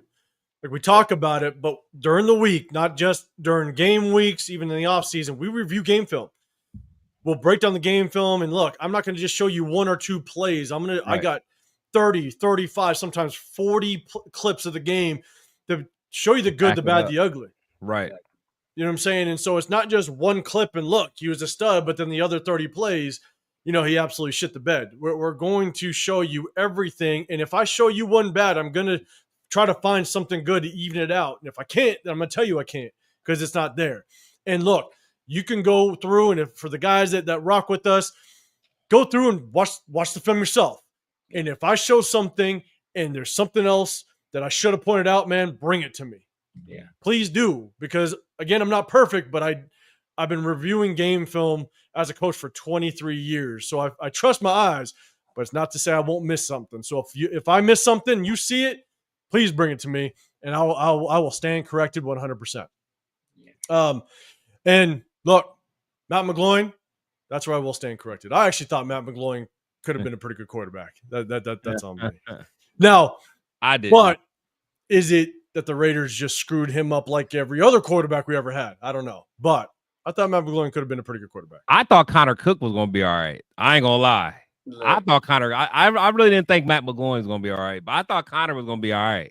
And I'm not saying McGloin like top 5. I was saying, like, look, I thought he was going to be a decent quarterback. Starter level quarterback. Yeah, when I heard that Connor Cook wasn't a team captain at Michigan State, I was like, yeah, this dude's trash. This dude's trash. He's well, like, it wasn't that he was trash. I think he had like an attitude and stuff. Yeah. He just wasn't a good leader, but yeah, that dude. But people, Chris knows Bruce Gradkowski. So if we need a QB2, I do. Chris. He's only phone call I'll away, take brother. Bruce all day. I'll take phone Bruce call away. I would take only Bruce a phone call all away, day, brother. man. Oh man, Connor Cook, Aiden, same thing. That's actually a pretty good comparison. Yeah. Look, people hate it. I said Aiden O'Connell was Chad Pennington, and people like jumped on my back. They jumped on my back. Like, oh my God, I thought you were crazy for saying that. Yeah, don't ever dog Chad Pennington like that. As Chad Pennington was the first round pick when NFL Comeback Player of the Year. I was like, Aiden O'Connell's game is Chad Pennington's game, and people were like, "Oh my God, you're a hater. You're just a hater on Aiden O'Connell." And now everybody want him gone. Yeah, don't ever dog Chad like that. Yeah. Hodge Williams. I don't know. Where did Hodge Williams go? I think he was just here like on a tryout basis. He was. He got the tryout invite, so he must have. They must have saw what we all saw when watching him play. Like that dude, his throwing motion was crazy. He throws like an 11-year-old kid. Like he's just an athlete. Yeah, he's an athlete. And I think one of the reasons why we brought him on was because we talked about it before. Is that if you can stash somebody on the practice squad that emulates a lot of quarterbacks that you're going to face, the mobile quarterbacks, like we're going to face Jane Daniels, we're going to face Jalen Hurts. We got mobile quarterbacks in our division. Yes, Herbert's a mobile quarterback. Got touchdown Tommy, man. We got all we need. Exactly. So I just felt like that's a guy we could stash on the practice squad. That's where we brought him in. I did not think he'd be a guy that would make an actual roster. Yeah. But. So, all right. Yeah, cool, guys. No, I appreciate it, guys. Make sure you guys hit that like button, subscribe. I'm 805 Raider. My channel is Real Talk Raider Nation. I do my own individual videos. I rock out my guys here in the Raider War Room on Sunday nights and during the week. We break down game film. We give you our opinion on just kind of what we see and just kind of our feeling about it. But at the same time, we definitely love chopping up with the chat, get your guys' feedback, because at the same time, we don't see everything, but we definitely respect what the chat says majority of the time. Because you got some crazy ones in there, like LV. I see you in there, man. You're throwing stuff at us. Appreciate you rolling with us, man. But at the end of the day, Raider Nation 510. You got Joe Milton out there. At the end of the day, we're going to be looking for a QB2 a little bit. That's for damn sure. So, but look. Appreciate you guys. Hit that like button, subscribe, turn those notifications. We're going to hit you guys during the week with some game film, but also we're going to kind of chop it up about this week 3 matchup against the Cardinals. It's the last opportunity for some of these players to make their mark and potentially make this roster. So, man, it's like some of these players, man, it's their NFL career on the line. Sometimes when you get cut, you may not find another home, and so you fighting for your NFL career, and it's going to be fun to watch. So, appreciate you guys. Hey, have a great rest of your Sunday, whatever's left of it. Shout out to Aiden O'Connell in the building, man. Aiden O'Connell's in the building, even though he spelled his name wrong. It's okay though. We still love you, Aiden. Still love you. Drop your LinkedIn in the chat. Anybody you're looking for a job? Anybody's looking for a nice young man? Avoid Aiden. He will soon be available. God damn it, man. All right, guys. Hey, you guys, again, have a great rest of your Tuesday before you get out of here, or Tuesday. Great rest of your Sunday. Have a great start to your week. We'll hit you guys up in the middle of the week. But, man, before you get out, hit that like button. Subscribe. If you can, share it. Share it to anybody on social media, man, because at the end of the day, if you like what we hear, just show the support. We appreciate you. So, hey. Salute Jeff. Jeff, man, before you salute Jeff with the $2 holler. For sure. Oh, man. Shit. Hey, appreciate you guys, man. Yeah. It's a long record. It's not a Jeff. It's not a Jeff show. We have to stack 3 of these things for it to be a Jeff 10 hours short.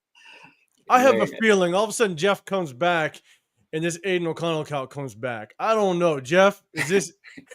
I haven't seen them both at the same time, have we? Exactly. Is this one of yours? Yeah, I don't know about this. I know Jeff's got some burner accounts sitting over there. But man, Jeff, I appreciate the super chat, man. I appreciate you. So hey, again, hit that notification. Also, yeah, shout out to Jeff. If you guys are going that week 1 New England, he's got a ton of stuff going on. Hit up Jeff. Bunch of Raider stuff going on there. Also, I heard him talk about a L. Davis tribute, because L. Davis, he was born on the East Coast, right around where Jeff lives. Shout out to him. They're putting a ton of stuff on. So make sure you guys go hit him up if you're attending the game, because they got a ton of Raider events going on leading up to it. So hit up Jeff, man. I appreciate you. My dog, Jeff. Can you get video of that first Trevion touchdown for me? Shit, Just the first one is all I need. The others that come after, I want. We're gonna see how that week 1 works out. But hit us up, because we're gonna definitely chop it up about it after that third preseason game. We're gonna have some fun. So hey, appreciate you guys. Hit that like button, subscribe, turn those notifications, share it if you can. You got Chris Tech Show Podcast, The Severe Raider. I'm 805 Real Talk Raider Nation. We appreciate you guys. You're in the war room. We'll see you guys in the middle of the week for game film. We're out.